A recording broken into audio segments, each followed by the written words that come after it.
how champions evolve. The only thing that matters from a loss is if you get back up when you fall. You gotta get up.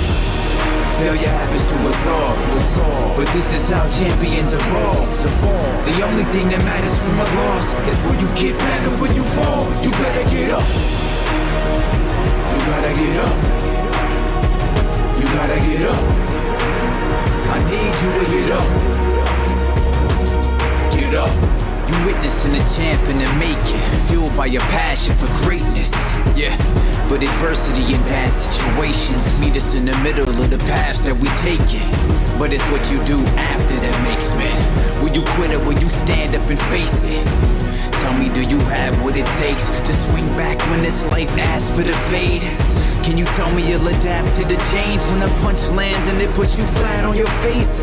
After you wake, will you stand up and say, get mad, hit back, lit match to the flames? Failure happens to us all, but it's how champions evolve. The only thing that matters from a loss is if you get back up when you fall. You gotta get up. Failure happens to us all, but this is how champions evolve. The only thing that matters from a loss is will you get back up when you fall. You gotta get up. You gotta get up. You gotta get up. I need you to get up. Get up.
perfection, ain't no half stepping.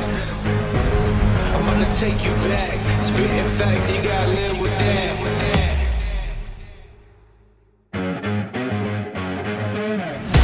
Who got it? Who want it?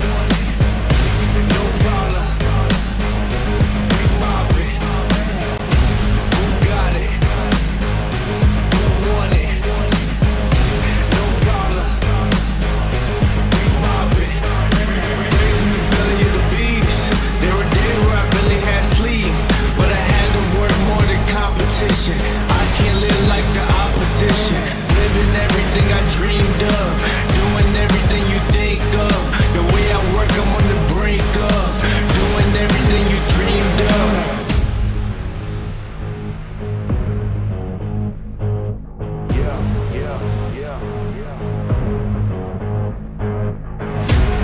Only aim for perfection, ain't no half stepping. I'm gonna take you back, spitting facts, you gotta live with that. Who got it? Who want it? No problem. We mobbing. In the city, plenty havoc causing. Do or die, it's either all or nothing. Best believe I'm leaving out with something. Anytime I got the crowd jumping, throwing rage, you know they fist pumping. I'm the king of dysfunction. What would you do if you had my life? Work like me, had those stripes. Would you go hard just to have that ice? Lot of dudes still trying to have that price. Either yo cooking about to add that spice. Nowadays, do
مكان فكالفيت دامي بيحاول تضغط على فعل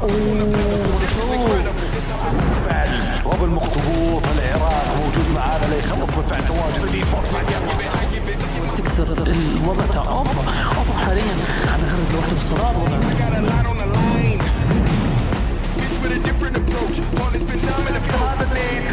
الليد لم يكن في مكان مناسب. سيكتور يا سيكتور يا سيكتور يا سيكتور.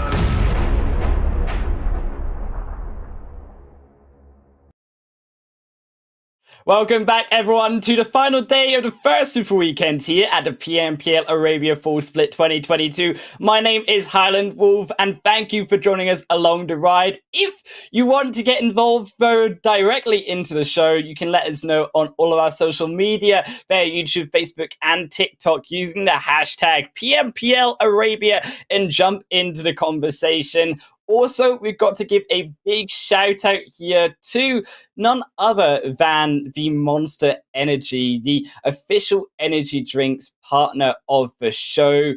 But it's not just Monster here that is joining me. It is again Imperium back on the desk alongside me. Here for the final day of the games. How are you doing from yesterday's action? Doing pretty good. Yesterday's action was pretty fast-paced across the board, despite having a relatively easy first couple of games in terms of smooth circle shifts. I couldn't believe how quickly we got through them, and suddenly it was game 5. I said it to Monica during yesterday's broadcast, and yeah, it leaves me wanting more today, and I'm ready to see what these teams can kind of put onto the table. 5 games, $5,000, a lot of points at stake. It's getting closer to the top, but also down at the bottom. We're also going to be talking through what really needs to be done from the teams down in the bottom. Yeah, a lot of shake-up, though, from that leaderboard, Imperium. We'll get into it later in this pre-show before we hit our first game. But for you at home who are wondering, how does the actual format of this competition work, Imperium? Well, we are now on the Super Weekends here, the top 16 teams going through from previous league play at the start of the week. We are going to combine all of the points added and keep them carrying through to week 2 Super Week and weekend number 3 as well, where the top teams, the top 16 from all of those cumulative points, head through on into the finals. Exactly. That's an important. Really glad that you brought that up. Indeed, the points will carry over into next weekend. To remind you guys and to get you prepared for next week, the league stage of next week, the weekday games, they do start back up at 0. Just kind of highlight that. Indeed, at the end of the day, all these teams in this Super Weekend, in this final day, are looking to grab as many points as they can to make it as easy as possible leading into the finals. Because like you said, top 16 teams, we could only have 16 teams making it through. I don't think that's ever happened across any of the PMPLs across the board when there's been more than 16 teams playing. Normally it's between kind of 17, 18, sometimes 19 teams if it's at a stretch. So that's why it's important to grab as many points as you can. Indeed it is, but where are those points, Imperium, and how do I get them? Well, it's going to be the standard 15 points for a chicken dinner, 12, 10 there for second and third, going all the way down to that nil point if you do fall out early in the match. Of course, so that important 1 elimination equaling that 1 point per, that's what these teams are really after. They are indeed. I like the little bit of a flair in terms of the nil point, the Eurovision Song Contest flair that you brought into the mix. Elimination point is massively important. Of course, the chicken dinner is 15. You go from there. This is a very familiar point system. Anybody watching it that has watched any kind of PUBG Mobile competitive will know what's at stake by now in terms of points. Indeed, and of course those points do equal into our prize money. Of course, the prize money even more important in the Super Weekends, Imperium. There is those $1,000 per win on every single game that we play on each of the Super Weekend matches. Of course, all of the teams as well, by the end of these Super Weekends, gonna go home with at least $2,500, but it's the finals where these teams really want to get to in this prize money. And of course, later in July, we will see those finals and all of that prize money on the right-hand side of your screen be up for play as well. At the moment, we have 3 teams standing on 2 chicken dinners, each there for $2,000 each. Will one of or multiple of those teams pick up an extra grand from today's games. There's 5 grand at stake for today's 5 games. So interesting to see how that's going to play out, of course. And like you said, those final points money at play is definitely important. It's that extra incentive, right? It's that continued investment by PUBG Mobile into the esports ecosystem. 150 grand. It's not too bad for a month's work. But of course, it's where these teams really want to go from that finals point is getting into the higher competitions at Imperium, and it's making sure you make your name for yourself, standing out in those finals too. Of course, only the top 16 can, reminder, get through onto there. So eventually, out of all of our 20 teams, we are going to have to say goodbye again to 4 of those teams permanently later in the season. Exactly, and you touch upon, you know, the aim of the teams past the finals.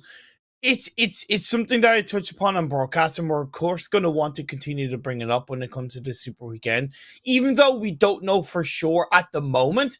We have the PMGC perspective, right? We're into the fall split. We're officially into the second half of the year. If we take what happened last year, PMGC spots, some of the PMGC spots were determined by the cumulative points of the spring split and the fall split. So that should come into the mix for the teams in the Super Weekend, whether it's NIGMA, whether it's R8, whether it's Falcons. It massively plays a part for these teams in how they can help themselves reach the all-elusive PMGC at the end of the year. And of course, they have to get through, though, the PMPL Arabia, and we check it out with our calendar here, Imperium. The first step to many of that ultimate PMGC goal, with Wednesday being the non-play day for our first 2 weeks. We are, of course, the 25th of June. If you're wondering what day it is, and we do have to... Jesus. Yeah, I know, we are. We're already in June. We're halfway through the year almost, as July is up next. And Wednesday, keep in mind, though, that third Super Weekend Imperium, Wednesday will be in play. So it's a rest day week for that final stage of the Super Weekend and League play. Before we, of course, take a quick break before we go to our finals, which will be slightly later at the end of July. I cannot wait to get to League Week 3. I really cannot, because it's going to be such an exciting story to tell, going right from the League Week over to the Super Weekend. That daybreak being kind of whipped away from these teams, and it's going to put a lot more pressure. How many teams will be in the mix for those final spots? The bottom of the leaderboards are definitely going to be a focus at that stage of the tournament. It normally is, of course, when we get to Super Weekend number 3, but specifically with PMPL Arabia full split, I'm going to be looking very closely at that point. And of course, these teams as well, we are in our 16 teams participating for the first Super Weekend, NIGMA Galaxy all the way through to 4K. I think it started off in the top left corner here, NIGMA, who haven't had the best performance so far, Imperium, in this first Super Weekend, but they're looking steady when it comes to overall leaderboard. Yeah, they're okay. They're okay. At the moment, they're 9th place. They had a better day. We will touch upon it more heavily, of course, when we look at the leaderboards. They had a better day of 41 points. Still not the same standard that we expect. However, I'm trying to give them a bit of a pass with how much they've done so far. A couple of other teams do stand out. Again, it's 16 in the Super Weekend for this first one. There's no guarantee they're going to make it into the second one, so they got to make all of these games count. Yeah, if you're wondering, of course, where we were talking about these 20 teams to Imperium, we do have to, of course, say goodbye temporarily, however, to 4 of our teams for the first Super Weekend. Falcons, CONQUEROR, SKYROCKET, and VISTA all did not qualify through from our first 2 days of play, so they'll have to come back on the Monday next week to see if they can make the next Super Weekend upcoming. But when we talk about those teams currently playing for those points, Imperium, I think also GEEKAY, right below NIGMA there, also having a very fantastic day when it came to some of those games in yesterday's plays. GEEKAY yesterday absolutely popped off. They picked themselves up 83 points across the 5 games, including a banger of a 33 point game in the final game of the day.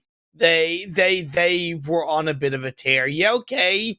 The games that they didn't do well was a 1-pointer and a 5-pointer, not the worst in the world. You like to see that picked up a bit. Outside of that, 17, 27, and 33. Just fantastic. They weren't the only team that had it. Again, when we look at the overall standings, you'll see who else topped up on the board. But GEEKAY, to me, impressed me a lot, especially Ragnar in that third game. Clutched up in the 1v3 against OOREDOO. Thunder stole that ground away from them. It was beautiful to watch. But OOREDOO, we still clip out here, GEEKAY, in tied for first position. Twisted Minds versus OOREDOO Thunders. Twisted Minds are slightly ahead, though. They are having more placement points overall than OOREDOO, which is that tiebreaker scenario. So expect that to change so very suddenly after our first match today. But that does mean that the leeway has to be now given for 4K, who dropped down to 4th position there after our second day. Yeah, 4K, I kind of look at that as day one, not day one luck, because it was a really solid day from 4K, but day one opportunity, right? Day one opportunity of the Super Weekend. When you have, even though we've had 2 days of the league play, when you get into Super Weekend where you're going to have those same 16 teams, it is a little bit like resetting. So the 16 teams that are coming into the first day of the first, especially the first Super Weekend, might be once again kind of a little bit hesitant, and 4K really took advantage of that, and credit to them. But in day two, in yesterday's games, they didn't really show us anything. 21 points across 5 games, only one okay game. They're still kind of lacking per se on the elimination points when you compare them to their placement points. Fourth is by no means a bad thing, especially when you compare it to the spring split. But in terms of the trend right now, if they can't adapt, they're only going to fall down further. I think as well, we talk about other teams slightly further down on that first page as well. Road to Glory, I think through to really NASR.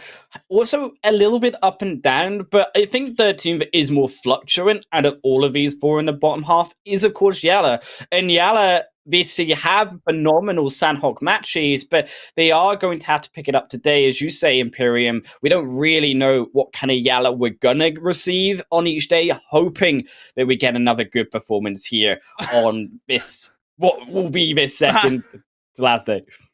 Yeah, like I was saying to you before we went on the air, I really don't know from day to day, from event to event, what kind of YALLA I'm going to get. When they play really good, whether it's both aggressive or just smoothly, they look like genuinely one of the best teams in the world.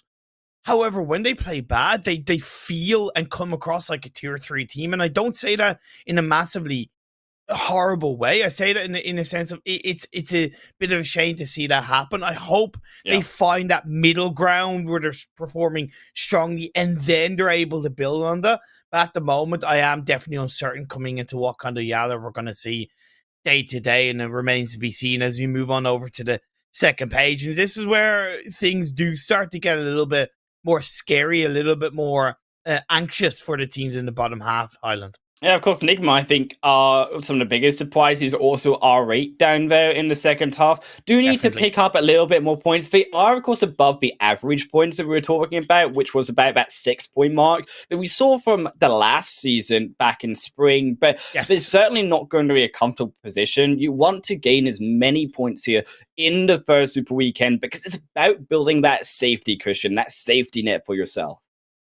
Definitely. The bottom 14s, Major Pride, the only one Rad and Triple, especially the only one Rad and Triple, are in that kind of scary spot of holding on to, at the moment, 5.3, 3.4, 3.4, 3.2 points per game. Again, we've had 10 played, 5 more. They need to kind of somewhat double their points per game in these final 5 games to really kind of put themselves somewhat close that points average required across 2 Super Weekend. Again, we're speculating, but it's calculated speculation, right? We're going based on other regions. We're going based on the previous split specifically as well, where that cutoff point was 6.4 points per game for the team that got 2 Super Weekends under their belt. So like I said, the bottom 4, I'm going to be looking very, very closely at them every single game today. Yeah, right. I mean, we know it's possible that a team can get through in one Super Weekend. We saw it through from Triple, actually, in the last season. It's very rare to do that. Only them and Seal9 have been 2 of the teams that have actually made it through in one Super Weekend. Out of how many regions and how many PMPLs? Right. out of so many PMPLs, out of so many regions, it's really not feasible. You want two under your belt. So I think certainly teams like Rad and so are going to need to improve on their current result. But as we check out our 5 games today, it's going to be the same yield Erangel sandwich for our final day of Super Weekend play here in week 1. Erangel to begin us off here with Miramar, the Spikes, and Sanhok, the salad in between to our Erangels, closing it out and in the middle there. I think Erangel certainly has been a big stage name for these teams so far in the tournament.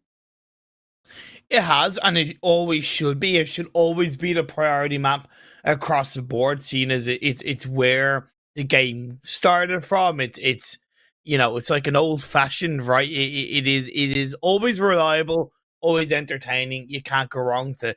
Spoiler alert, though. Spoiler alert, Highland Wolf and everybody watching. Next week's League Week, as far as I know, is Erangel and Sanhok. So I'm going to be looking a little bit more carefully in the Sanhok game today. As of right now, across the 2 Sanhok games we've seen so far, CONQUEROR are the highest performing team in Sanhok with 30 points across 2 games. That's an average of 15 points per game. There's a couple of teams around them that are also looking good, such as NIGMA Galaxy, which is not surprising.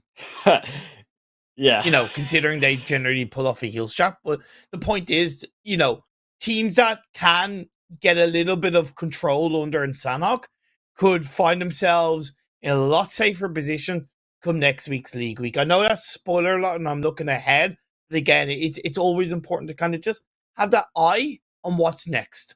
Yeah, right. It's all about the future as well, as we are heading into what will be our first match here in Imperium for the final Super Weekend 1 day. It's going to be Erangel, of course, starting us off through from the heights of Zaki all the way down. Oh, sorry, actually, should I say, is that Zaki? I'm pretty sure it is. It is Zaki. I am correct. All the way down to the South Island. I actually thought for a minute, Imperium, but I had lost my train of thought. No, you were spot on. Have confidence in yourself, my friend. Have confidence in yourself. You're bang on with the play path, and it's really not a bad one. Yeah, okay, it's teetering a little bit more towards the southwest. However, because it's diagonally path, it does make it a little bit more comfortable for teams to make it over onto the eastern side. We did see a similar play path, I believe, in the first game of yesterday, and that resulted in a couple of clashes around the Yasnaya area. They did avoid each other for the most part. It was scary enough when it came to going for vehicles. It always tends to be the case when the playing path is kind of a little bit more heavily weighted in one direction. Yeah, I think for now we are going to see a very comfortable position for all of these teams. You really are only looking at the stretches, I think, of teams who like to go towards Stalba, towards maybe more of that more eastern coastline, that are going to have to make a little bit more of a difference in terms of driving over to their initial location. It's all about where, of course, this first zone goes, Imperium, because we have seen nice plane paths before, but the zone this time goes all the way up to the northern side, and I'm liking where this zone could be going. As far as I know, correct me if I'm wrong, but we've yet to really see an eastern, either north or south, circle finish across these Erangel games so far. They've generally been on the western side, southwestern side, and of course, Military Island side of the map. So this is technically breaking the norm. It could test the lobby a little bit more extensively. Of course, if it continues up north, and with that phase 1 circle already encapsulating a good 15%, 10 to 15% of the circle, a little bit of landmass is already ripped away from these teams. So rotating maybe a little bit earlier, not so centrally, however, a little bit earlier could fare off better than if you left it too late. And I really like the options here for these teams rotating either, of course, between that more eastern side. It's going to be a longer rotation off that plane path, but they're also Georgia Pole now suddenly being a lot more of a potentially contested location here at the beginning. But all at the beginning, you got to love those car vehicles. Flying over, RTG somehow survives, gets in his own vehicle for now, and actually dodges out Death Life. Cannot take it, and that's a feels bad man for Yalla. Oh man, I bet you that player from, it was RTG as far as I know, or maybe it was alright, but bet bet you that player was just like, oh my god, please don't let me get run over. Please don't let me get run over. Please don't let me get run over. First one out of the day. Like, yeah, man, it's nothing worse than like going down to a vehicle run over, especially at the very start of the game and the very start of the day. It certainly can put you in a bad mood when you're a player. Yeah, you said you get your phone on, you're ready to play a game of PUBG Mobile, and then Yalla just come along and they drive you over and say, no, it's time for another coffee break. I think RTG, back you go to making one. NIGMA, Galaxy, and Pachinki swear they've called their home for quite a long time. This team has been together for an extensive amount of days. I think there was a post that was put up on PUBG Mobile Esports socials about the amount of days they've been together as a roster. Now more than ever, to an extent, they've got to kind of use that unity. They've got to use that cohesiveness and that time they've had together to really pull out some decent points. Again, in an isolated right now in the overall standings, it's okay. Those potential PMGC spots could put them under pressure if they don't go on a bit more of an upward trend.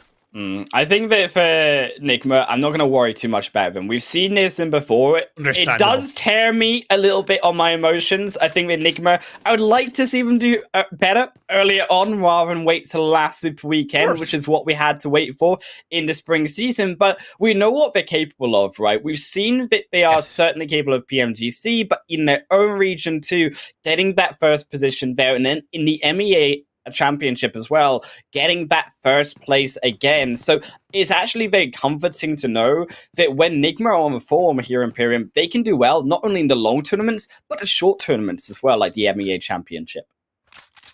Team that is on form at the moment is Decided Twisted Minds. 59 points in day 2, 67 points in day 1.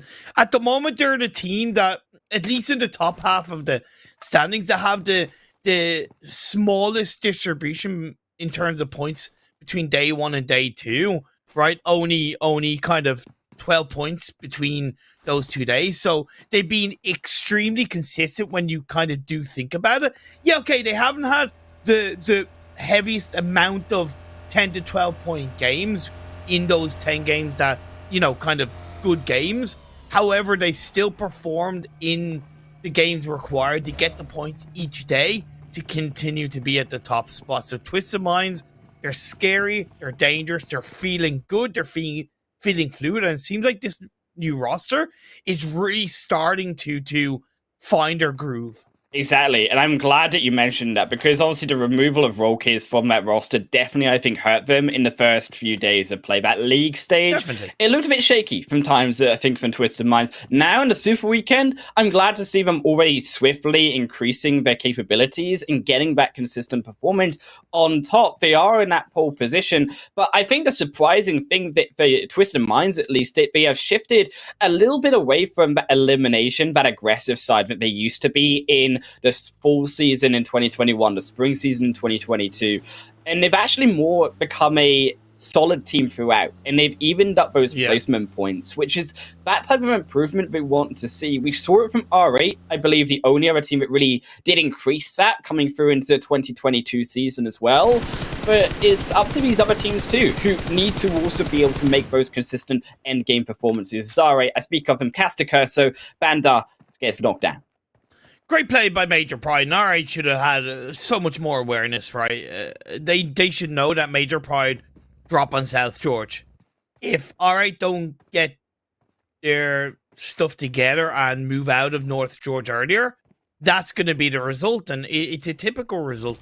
There's no reason for R8 to be in North George this late, at least in terms of leaving one player on his own. It's not going to result in anything positive. Now, can Major Pride do more from this? Possibly. They got to consider as well that they've took shots, they made noise, and teams around them, such as POWR, that are on the top of Everest, they could get a little bit involved on a third party. I think though for Power, you're really looking towards that high ground point, right? It's looking for more the information. Power, they could move, right? Or of course down towards the end of Major Pride. It's a bit risky for now in the early stage. They are going to finish off Bandar there, and they will confirm at least one away from R8. R8 in a position where now actually Major Pride can continue to circumvent R8 further north by just being in their way on the edge of his zone is very much in where this phase 2 shifts for R8, whether it's going to help them or very much hinder them later on. The only other teams really still to also get out of that zone and back into the play area, of course, OOREDOO, 90th minute, both making their way from the south end too. CONQUEROR, always a team that I'm looking at, a team that, and I said it already, back in the spring split, impressed me heavily in Miramar. I do think they've yet to really find themselves in Erangel, and I think it's a map that stopped them from coming out on top in the spring split as well. So I hope it's something that they are aware of and that they're really kind of learning from. They're down on the south edge of the circle, which isn't really a bad place to be, because you don't know how much of that phase 2 is going to encapsulate the north of the river, south of the river, and if you kind of hold back a little bit, you're able to react a little bit more cleanly from outside the box. And that phase 2, that goes up northeast. Stalbar in the heart of it, but you still have Yasna and Rozhok all in the mix. I'm so glad when I come back and broadcast Imperium, the zones just love to go into those more difficult positions. I mean, Stalbar, it's not common, but it's definitely one of my favorite locations of Erangel. I'm glad we get to see it. It also is very dire for these teams to navigate, and I think this zone really is going to depend on phase 3, because a lot of these teams, they're going to be more positioned either around that more Stalbar point, which is going to be tricky to navigate, but the opposite end of that is also tricky in terms of that edge of the barrel holes, and also the Yasnaya Polyana Fields is going to be either end. These teams making a statement and saying we will go one direction for now, and hoping in a way that that zone will shift later on towards them. Otherwise, it's going to be a much more trickier game. Twisted Minds getting a couple of early shots on towards the members of NIGMA Galaxy. Like, I kind of don't know how NIGMA Galaxy allowed themselves to be here, be so close to Twisted Minds, be under this kind of pressure. Twisted Minds go to farm. They would have been looting their drop spot so much later than NIGMA Galaxy, right? And again, I'm trying not to be harsh, but I do also have to call it how I see it. And how I see that is NIGMA Galaxy rotating too slow in the wrong pace, wrong timing, and getting caught out. It's yeah, I mean, it's just silly. Fair. I think though what Twisted Minds, the idea was, sorry, should I say NIGMA, was that you are seeing a zone like this. Teams are going to naturally rotate around that Rozhok side. I think NIGMA are trying to navigate a more wider approach to wrap around more towards that mansion side. Yeah, but again, I agree with you, right? It is very late. Highland is that the plane path was a little bit more down towards the southwest. So that kind of eastern side of the map, around kind of Mansion, Lion King Hill, way less likely to be occupied, right? Whereas, you know, Farm and to the north of Farm, more likely going to be occupied because of that, the trending of the plane path. The fundamentals are so important in PUBG Mobile. Have a path line, have an idea, but also you got to be able to adapt to the plane path. Enigma, they didn't adapt to the plane path. Sorry, but I'm just... No, I agree, yeah. So, yeah, I just have to call it as a poor decision. Yeah, I think a lot of these teams actually, a really interesting decision right now is it when you look at the map feed for us at least, is phase 2, all of these teams very central, but I would argue that being centralized in this type of phase 2 is a little bit of a red herring. I actually think a lot of these teams getting very much stuck in this more open expanse, coming up also to Stalbar, which is going to be naturally more difficult. Teams consistently above you can also look down and fire those shots on top of you. So for squads like YALLA, for squads like RTG now pinching themselves in these spots, I'm very concerned about where this phase 3 is going to go, because we may see them just completely surrounded in a couple of moments. Now, interesting with what 4K have decided to do is we're about to see the next shift, and it goes, oof, harsh down south, which I'll get into. But they went for Zarky. They rotated quite smoothly past Severny. They actually went to the Warehouse Hill to the east of Severny, but instead of staying there, they opted to go to a big compound outside of Stallbar, which honestly it is just as good as that Warehouse hillside above Severny. So I found that curious that they moved away from that area, allowed Powerful to get into that location. But getting onto that circle shift, how many teams will send it into Yasnaya? I reckon a good 7 teams will go to Yasnaya. I don't disagree. I also think it's extremely presumptuous. Yeah, right. We're already on phase 3, keep in mind, Imperium. Yes, Yasnaya is going to be safe for phase 4, phase 5, but there's very much a chance that this could shift up back towards the north side of the edge of Stallbar Hill. It could shift back down to those barrel holes. So there is very much the possibility that these teams get themselves stuck in a location. They have nowhere really to move because they choose a building. They can't navigate to the next because there are so many teams already in Yasnaya. You can see that field completely littered with OOREDOO Thunder's in arguably the worst spot because they're in the center part of the city, even though they're kind of in a little bit of an opportunity. If the next circle kind of goes a little bit further down south and teams come across the road, they can catch them out, but by no means are they in a position where they can variably rotate, whereas the teams who are more on the edge of the city can actually variably rotate and exit in a cleaner way. The one problem as well that we're seeing, and it's that old thing that we do see every now and again, when so many teams think of the same idea, you do see some early engagement inside the city of Yasnaya. And GEEKAY, unfortunately for Rad, are beginning to come out on top of that. But I think for GEEKAY, they can't finish off this fight, though, because you see there is so many teams around him. You see exactly when Zatin steps out for that extra knock. Rad are there to punish. They'll bring straight one back onto the side for their squad. But they have lost Rex already. You have just revived Desha. They need to move further away because Delhap can't really also support Rad here. It's still, for now, a 2 versus 3 when it comes inside of the building. Just trying to...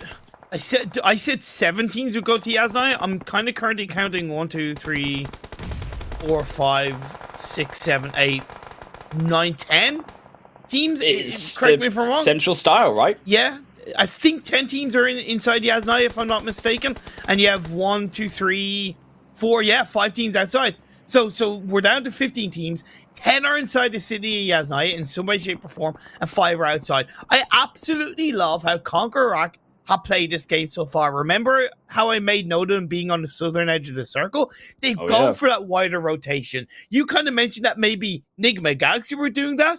Well, CONQUEROR are doing exactly what you thought NIGMA Galaxy were doing. Going for wider rotations, being a little bit smoother. It's once again another challenge as this next circle shifts over to the west. And this is, I think, really the battle of these positions up on that north side of the lake where YALLA, Rico, or so should I say now RA, are both positioning for. They know this location well, but the problem with these squads is that they've stuck themselves inside of the city, and we said that a northern shift would upset these teams, and now squads like 4K, like that of POWR, even CONQUEROR making that wide rotation, can be able to now take up those key spots on top of that hillside. But you have to remind yourself, though, a lot of that zone now separated into 2 sides by that lake itself. So again, very committal of a phase 4 shift as POWR fighting over that wide angle lens. 4K so far have played their rotations incredibly smoothly. They have absolutely nailed their rotation, but now as they're on the northern high ground of the Yasnaya lake, they've got to start to get hungry, get aggressive, as POWR are trying to do that outside of the circle. CONQUEROR continuing though to fire down. POWR, they've lost a vehicle for now. Bankit is flying down that hill. That's one way to get yourself down onto the ground, but POWR will make it work. But RTG are down below them, and for now, losing out in that position to help Alahahi certainly will hinder them. RTG on the other side, Bankit very much in the open. Our esports, it's difficult on this edge of hillside of Yasnaya because you have a small amount of cover, you have a little bit of cover, and moving on to Yasnaya to the city, this is where we knew it was going to get hairy, scary, especially for the teams inside the center. OOREDOO Thunder, as I said, they're in a risky spot, but credit where it's due, they moved variably, they moved quickly to this next circle shift, and they're still pretty okay inside the city. I'm actually really loving the position right now of Pride, and I just totally admire that they came down from that Severny side Imperium. They have slowly gotten to the edge of this zone. They have the bridge for now, but more importantly, they have such a fantastic spot using that gas station, but a hill coming along the road to the south side, looking over all of those teams in the fields. If that zone shifts over towards them, they're going to have a heyday in terms of eliminations. Interesting from CONQUEROR. They've actually sent it into the northeastern edge of the circle, which in turn is actually the northeastern edge of Yasnaya. I don't know how well that's going to work out for them. You can see in the elimination feed already one of the YALLA players has got a knock onto Caligat. Don't know if that's going to be quickly flushed. It's going to be flushed from POWR's VAMKit, can go absolutely nowhere. Halaji is inside the blue, and POWR not looking so hot. POWR, you said it. We've said it both ourselves. RTG one side, Conqueror the other. And they have sort of fortunately succumbed to the blue. 4K as well, making their way down to that more lake side. But inside the city, it is all but trying these teams to navigate back out again. Rad, Triple, both succumbing 1-for-1 for now. But Triple, they want to push further on into Rad. Wizard strikes down the extra. And Rad with the first or second team now, should I say, to fall here alongside POWR as we are falling down into that next phase shift. It's gone back up towards the lake once more, Imperium. 4K, the only one of the only teams with a great position for now. The rest, they gotta now zooming it out back up that hillside. Can they defend it? How dirty are they willing to get their hands? How many risks are they willing to take to defend their compound? And how lucky will they get with all of the other teams blustering, punishing, battering each other that are coming outside of the Yasnaya? And this is why I always say, don't commit to a city too early. It was phase 3. These teams wanted it. They played a regional style about that central belt of play. They all get punished for it. Imperium, now Conqueror. They're gonna fall. POWR are crushing in. Only as a duo though, so it will help Conqueror's eyes when it comes to mainly focusing on YALLA. But you cannot forget about these two players on the backside. They're sending the utility in. Conqueror trying to make the revive for now. Almost, if that one had gone through the window, Groza would have fell. That one did, though. That one takes down Groza. In Conqueror, they are falling apart right now as again, Shrod goes back down. Kanti comes out the other side, and it's a duo of POWR still crushing in the back, but down to the solo. Kanti is here. Down to the one is Shrod will be confirmed, but by here Kante stepping back down onto a tree, coming to the fire of other teams as only now the blue zone comes in, has to stop for the heal. YALLA are now waiting. They're waiting and biding their time to get involved, but it's Wizard from Triple Esports to get involved at the right time, at the right place. It says Vamos, Wingardium Leviosa to the end of POWR. Is that what they do? They just fly up into the area, Imperium? That's where they go when they get felled into the next game? Well, OOREDOO Thunders are on a one-way ticket trip.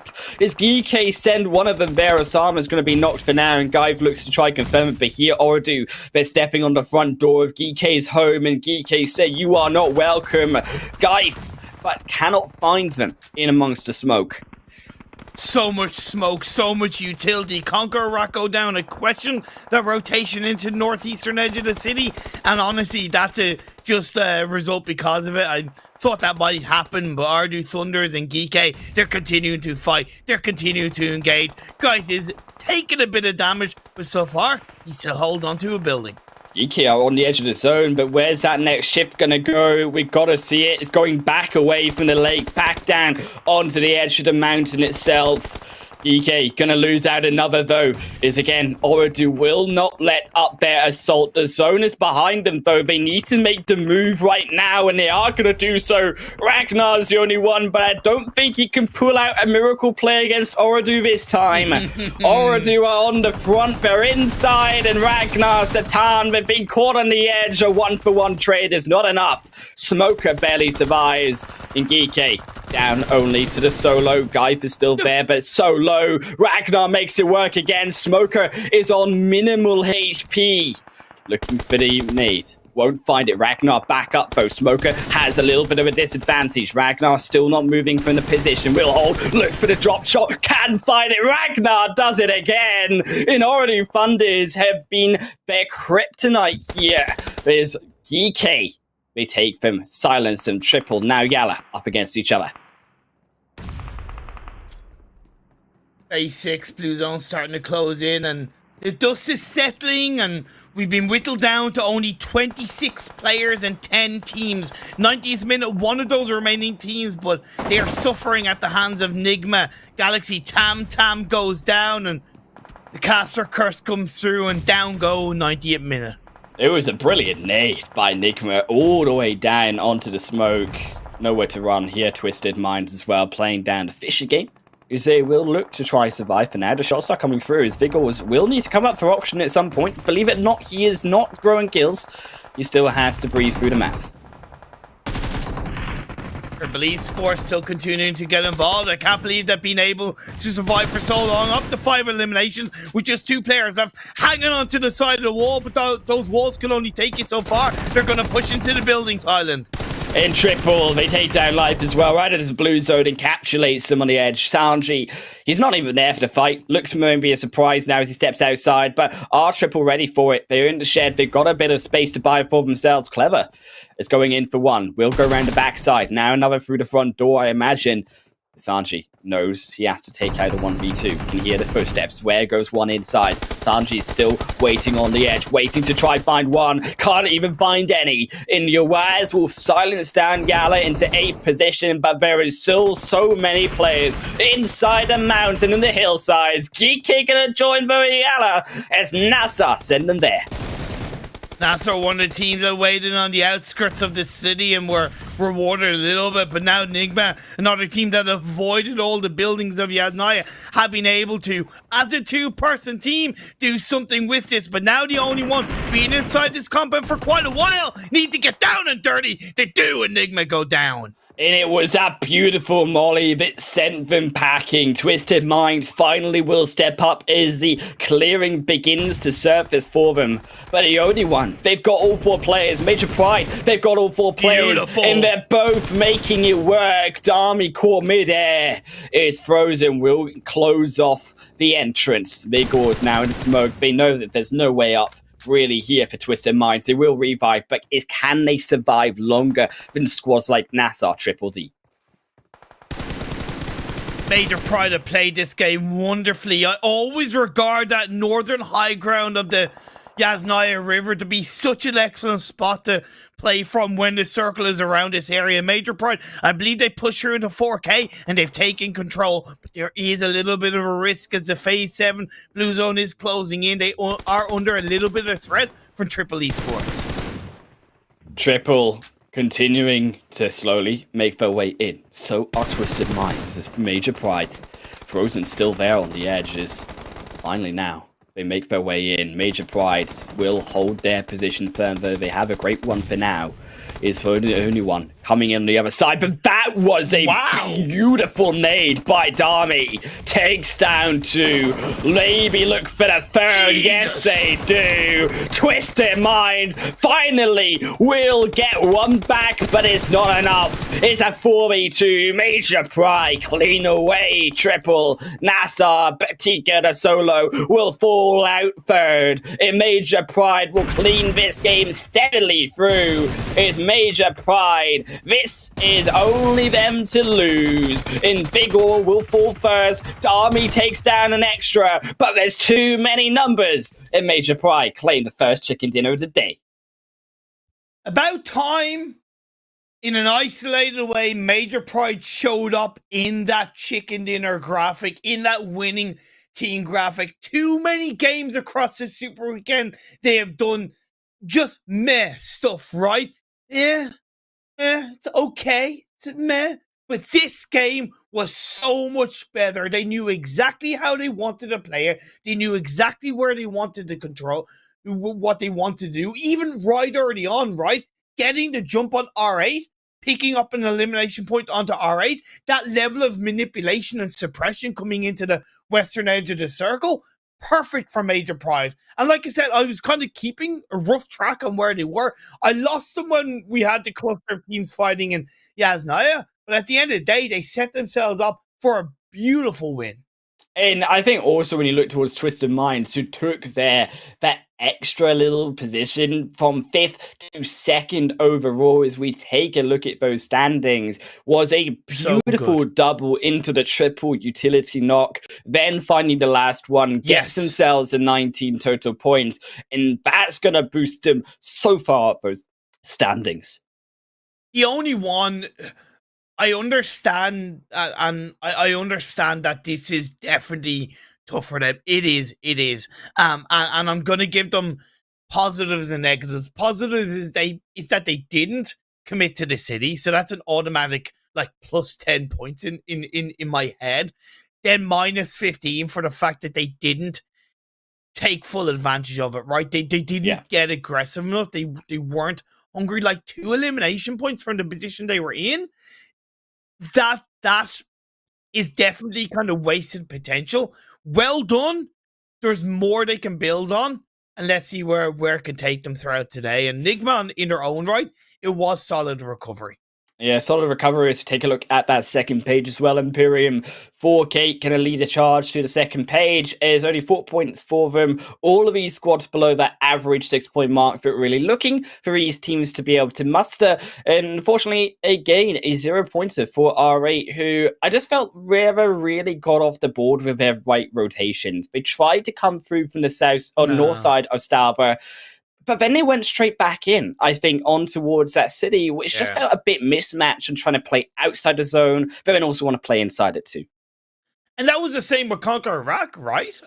It was kind of weird because the first 3 circles, they did such a solid job, similar to Major Pride, similar to kind of 4K, right? Similar to a couple of other teams, but then it was like, I understand that the shift that went over to the west was difficult for them, but you don't send it into the edge of the city at that point, right? Because you know that whether it's 1, 2, 3, 4, 5 teams that are there, they're already going to be solidified in there. They're already going to be somewhat comfortable inside that city. And they would have heard so many shots raining through the previous couple of minutes that it was a silly, unnecessary move to go into the city at that point. Right, and as we check out those best opera moments, Ragnar again being that kryptonite of OOREDOO Thunders. I mean, what a player. I think Ragnar, one of the standout players so far in the PMPL Arabia. Definitely. And OOREDOO just really falling, and that's going to majorly hurt their overall standings. Of course, Twisted Minds having a fantastic game for that first match, pulling it out of the bag when they needed to. At least they survived up until NASR felt them down. I hope that on the highlights we see the double knock from Twisted Minds. Yeah, Dammy over the head. Now, look, let's be fair, a little bit of luck involved, but the big mistake the only one made is that they grouped up, didn't cover their backs. Right? They moved ahead without covering their backs, and you got to make sure your backs are clear before you move forward, and they paid the ultimate price. I mean, it groups up as well, Imperium. That is how they get a double. That's how they get a triple as well. You can see the damage even tick down the other members slightly further back. I mean, they'll be sure not to make that mistake again heading on to Miramar later on. But before we get there, Imperium, we really do have to talk about here some of these other squads, and I think you were looking at towards maybe these other teams down further on the leaderboard. I'm thinking of those really like not only the only one, but Rod, who also had a bad performance, falling out very early on here in this first game. What is it that these teams lower down really need to do to improve on that performance now? That's a tough question. It's a good question. It's a tough question because it definitely varies from team to team, right? Some teams aren't really showing me anything at all that even gives me something to go on, right? You know, I could argue major pride right up until this previous game. They hadn't even like shown anything, Yeah. i.e., be massively aggressive and fading with that aggression, or surviving late game but not getting enough elimination points. At least from my point of view as a caster and like as an analyst, or as my analytical mind, that gives me something to go on. Some teams down in the bottom just not really doing that, whereas others, it's that lack of confidence. It's that lack of arguably preparation, right? And at this moment in the PMPL, a little bit over their heads, a little bit out of their league at the moment. And I'm not saying that they don't have the potential to adapt and get to that point by the end of the PMPL. I certainly believe so, because they're here for a reason, and I will always do my best to respect that. The moment, I can only call it as I see it, and as I see it, there's those elements in play that are the reason why they're really not stepping up to the plate. Look, if you want to step up to the plate in-game, though, Imperium, you guys at home can earn your own rewards here with the Grizzly Bear card collection. Join the card collection draw and win outfits. There's a chance to get all the pieces of an item in one go. Honestly, I'm still going to stick with the bear and the suit and the hat as well. I think I looked a little bit like Indiana Jones if you wore a bear suit. But, I mean, what if you going for? Are you changing your mind now a bit? If you've gone also for the bear suit, am I convincing you? Well, obviously you weren't here yesterday, but because there's only so much we can talk about the amazing Grizzly suit, I've decided that on every Grizzly suit segment, I'm going to provide a random bear fact for everybody. Oh, okay. Because, you know, the more you know, we're here to learn not only about PUBG Mobile, but of course life. And if you can learn a little bit about bears, why not? So the random bear fact right now is that some species of Asiatic bear build nests in the trees. They can use their hiding.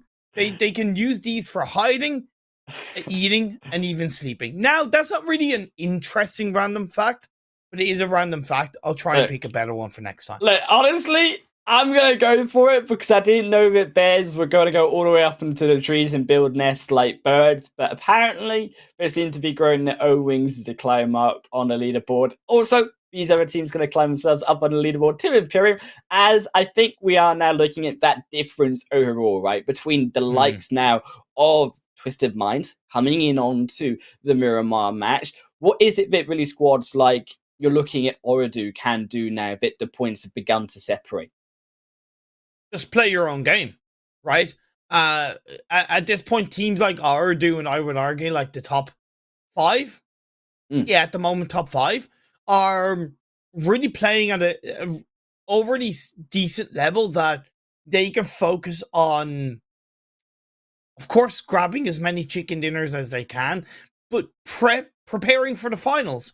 So working on their own isolated game style, working on rotations, working on communications. They have the fundamentals of confidence and kind of, you know, play style that they can go back to should they kind of sway away from good results, sway away from success. So that's a positive. So to me, yeah, okay, we're always going to be like, can they catch up to the team ahead of them, right? Because we do want to see that, you know, in an isolated way. The bigger picture, though, is that you're going to have the finals, you're going to have the regionals, and if you don't kind of think that one step ahead, like I did highlight earlier on, when you get to that point, you're going to be underprepared and you're going to kind of fail. A bit of an example with that, when we look at the spring split, was R8. Right? In the spring split, they really did well during the super weekends, the league stages, and everything like that. Great. They kind of dominated and it looked so good. Come the finals, where were they? And I would genuinely argue a part of that was they spent too much time during the league stage and the super weekends trying to win all the games and not really preparing as much for the finals. And they fell down a bit at that point. I think also when you look to teams that do hold back a bit, of course, those in the middle leaderboard, we talk about NIGMA obviously being one of those major ones. I think also in a way that Falcons did also a bit fall off towards the end of those Super Weekends, clawed it back when it came at least to the finals itself. You are looking, I think, giving a steady momentum for these teams coming across the competition, because the crucial thing is that we have to remember it's not a sprint like it was the MEA Championships. These teams, they've got many more days, many more games to go. And if you exhaust yourself now and you give everything like potentially 4K do early on, what are they going to be able to manage? But as we do jump in onto Miramar here, it's going to be our only Desert Dunes experience of the day, but I'm still going to be ready for that hidden action. Playing path looking pretty good as a start around El Pozo. As far as I know, that is El Pozo to the left of the playing path. Look at that, on point. I know my stuff. And that means that it is in around the middle of the map. It's like it's shy north, going straight from west to east. You know, it's a good playing path. I give that one a pass, Highland. A pass. I feel like it's a pretty more solid than pass. I mean, it's not pass though, if you want to go down to Valdemar or towards Porto Prezio. I mean, that's like subpar. I would say you're kind of wanting more of a sub. That's what he said. Just a pass. Yeah. I mean, what is like a good 8, 9 out of 10 playing path for you that we're looking for? Diagonal starting from around Trailer Park and ending around Porto Prezio. Oh, that's pretty good. That's pretty much, actually, if anything, that's a 10 out of 10. It really is, because again, diagonal playing paths on a map like Miramar, any of the maps, but especially Miramar, is really the best that the teams could always look for. A very central zone as well for these teams as well. It's not going to reveal too much. We're going to have to wait, I think, for phase 2, phase 3 to see where it kind of goes for. But I want to play the game. I want to play the game with you. So where are you expecting, this zone to go by phase 5, phase 6? Water treatment.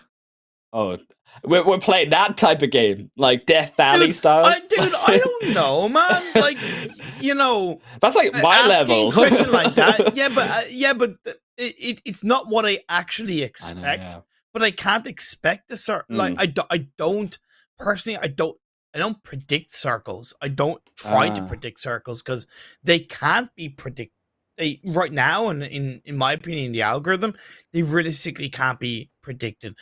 So it's always important for me as a caster and for the teams who are playing, more importantly, that they put themselves in positions that they're able to have 2 or 3 rotations, 2 or 3 positions that they're able to go to, or even where they, within reason, can stay where they are for the next circle, so they have a little bit more time to prepare for, hypothetically, 2 to 3 circles ahead, right?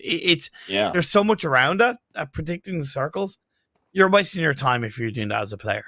Okay, but to be fair, as a caster, I want to see it. If you're going to say water treatment, if you're going to say Death Valley, I'm going to be the nice guy, here, and I'm going to say that it's going to go towards a little bit of kind of above Los Leones, I'm thinking, not towards that western side. We don't like the western side, Imperium. That's too tricky to enter on into. We're more looking towards that more eastern, that north entrance in. It's a bit more easier to get in, but is that still choke definitely point?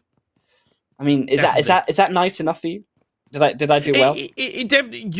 You bring a really good point. You bring a genuinely really good point, Highland Wolf, about that western side of the map, because you have that Picado Hill and kind of power grid area.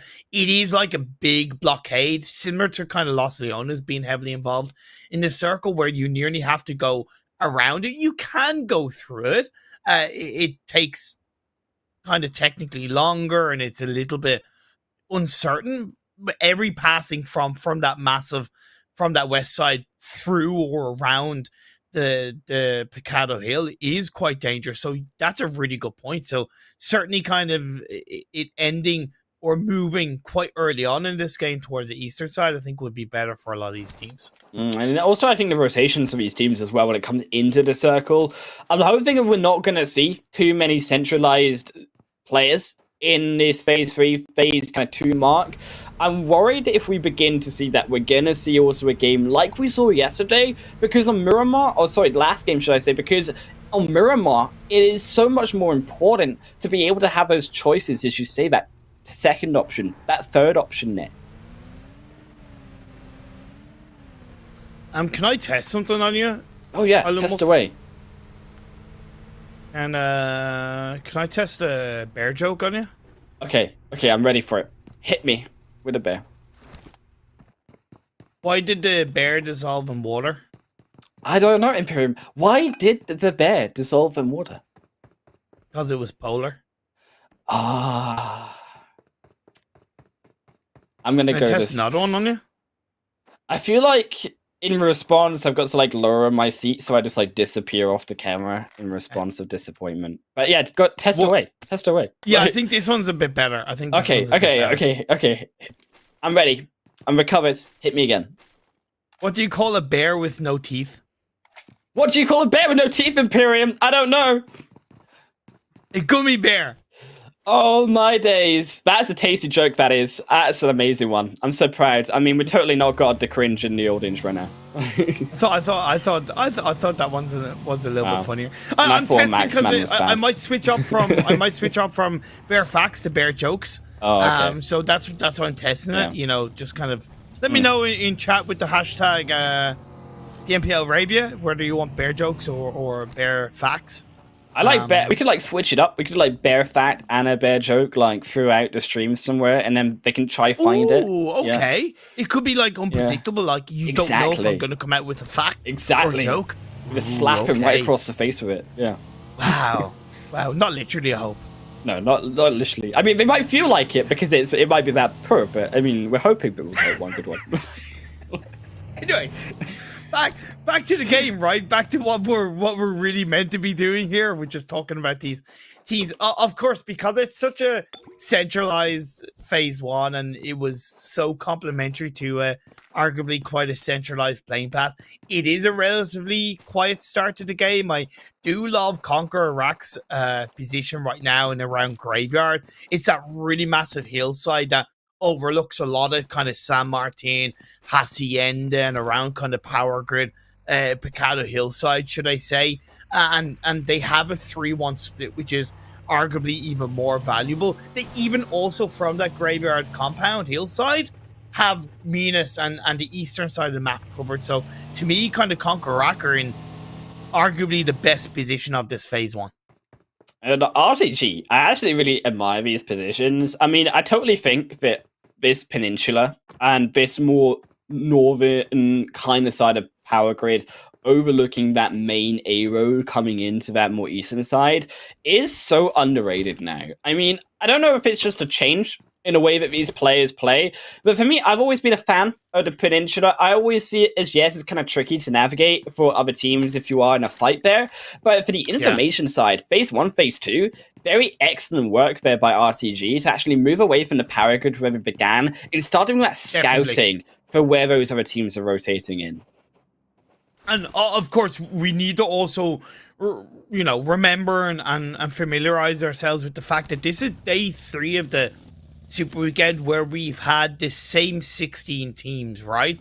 So you should also, as a team, be understanding other teams, not only drop spots, but kind of pathings and timings of disengagement, especially as an IGL and co-IGL. It should be kind of very much in the back of your mind or even near the front of your mind. So for a team like RTG, similar to what Major Pride did against R8 in the previous game, right? Being able to get ahead of or in around R8's position to make it more uncomfortable for them could be very important later on for RTG. And at what point do we sort of see in the competition, Imperium, as we hit phase 2, these teams trying to become a bit more flexible, maybe a bit more versatile in these same rotations, the same zones? Well, look, being predictable in your rotations and your pathing isn't a bad thing if you're super confident and you're a good enough team to basically deal with any kind of roadblocks, right? However, having that variability, having that adaptability is nothing but positive across the board, as phase 2 does. Papa centralizes quite nicely. This is a clean start to the Miramar game. No Highland Wolf curse at the No. moment. We are still Not relatively yet. early on in. There's still time. It's like building up, you know. Eventually we'll hit it. Like Sanhok's later, okay, Imperium. We still got many more chances for the Highland Wolf curse to hit. True. I like POWR's position as well. It's kind of on that northeastern side, south of El Azahar Hill. They have the high ground of the Minas hillside as well, so it's looking pretty positive. Is it to kind of 1-1 split a little bit risky right now? Yeah. I also seen in previous games, especially that Erangel game yesterday, where I wasn't confident of their split early on, but they eventually did join together and they made it absolutely work massively. So I'm still confident, and I'm confident with what POWR can do from this position and how quickly they can react to any kind of circle shift incoming.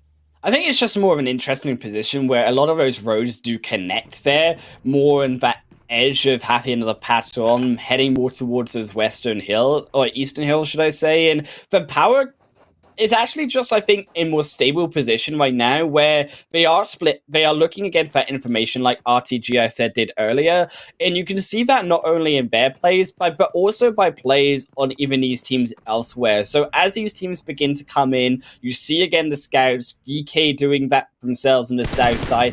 Again, you've also got the edge of other squads, even on the eastern end as well, like YALLA, also beginning to push up. And it's just about these players who like to play this more central belt style, trying to scatter out, trying to see if they can get how far centralized they can go. Because I feel like these teams, Imperium, they are trying to be more central because they're worried about where this phase 3, phase 4 will hard shift.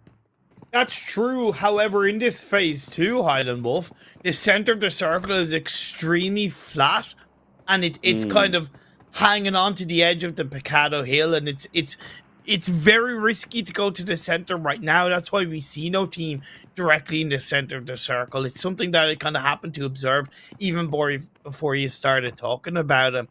While you were talking as well, nice little movement by Rad to shoot out the tires from one of the vehicles on 90th minute. If it helps slow down 90th minute on the next circle shift, it will allow Rad to maybe, again, control them. And it's those little bit of suppressing shots that will kind of say to 90th minute, okay, there's a team behind us.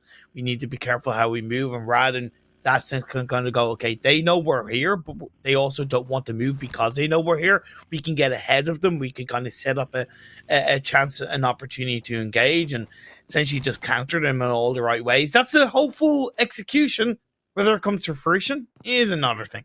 Of course, the north side of this zone also going to be much more free for teams to rotate to. Naturally, with a playing path that is so very even, a lot of these teams do tend to begin their game on the south side. So that's why you see the south side more actually taken up. And it's going to be a very tricky zone shift here up towards POWR, because all of this south side is very terrain different. It's almost like you got the high ground to the low ground to the high ground back through again.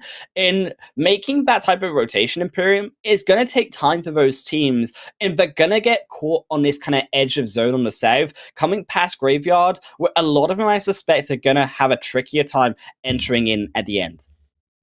It's very difficult on this phase 3 shift. The center is that T-junction, so it's a very exposed. So you have this kind of like roller coaster effect where the massive high ground of CONQUEROR's graveyard position or graveyard compound position is extremely high, but it's a very kind of quick downhill trend to the compound that POWR hold on to. Exactly.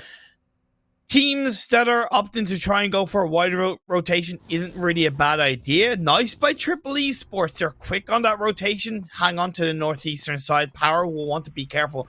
I'm a little bit surprised that POWR didn't send a full squad onto that compound, or at least 3 of the players that are in the center of the circle. They're still in a bit worried. Split. If they don't kind of recognize the potential of having at least 3 players inside that compound, they could get crashed upon, they could get knocked one by one, and their game could go from hero to zero in a matter of seconds. I mean, crucially, one of their players is on the complete opposite end of the road, is on that low ground, so if they don't get back in together, or so I say 2 of their players, they're gonna find themselves completely in a position here, Imperium, where they are going to be split as two different teams. You are going to see them begin to be encompassed by other squads around them. And I just feel like they've kind of missed a mark on a zone that really went towards them. And it should be POWR's game more than any of these other teams to be able to control. Here on this graveyard side, we are beginning to see more of that contention over that south end position. GEEKAY, 4K, both kind of scrapping it out, but don't really expect too much to happen. They're still inside the circle, so for now they don't need to move. But again, if you get tunnel vision, they're a little bit too narrow-minded on this one team, this one player, then you're kind of missing the bigger picture. So it's tough to be proactive in where these teams are right now, because you do have the high ground to the east of them. They're going to hear those shots, because I believe that is the side of... Actually, not sure, but we did see a bit of an engagement with... it wasn't quite CONQUEROR, but it was two teams around them.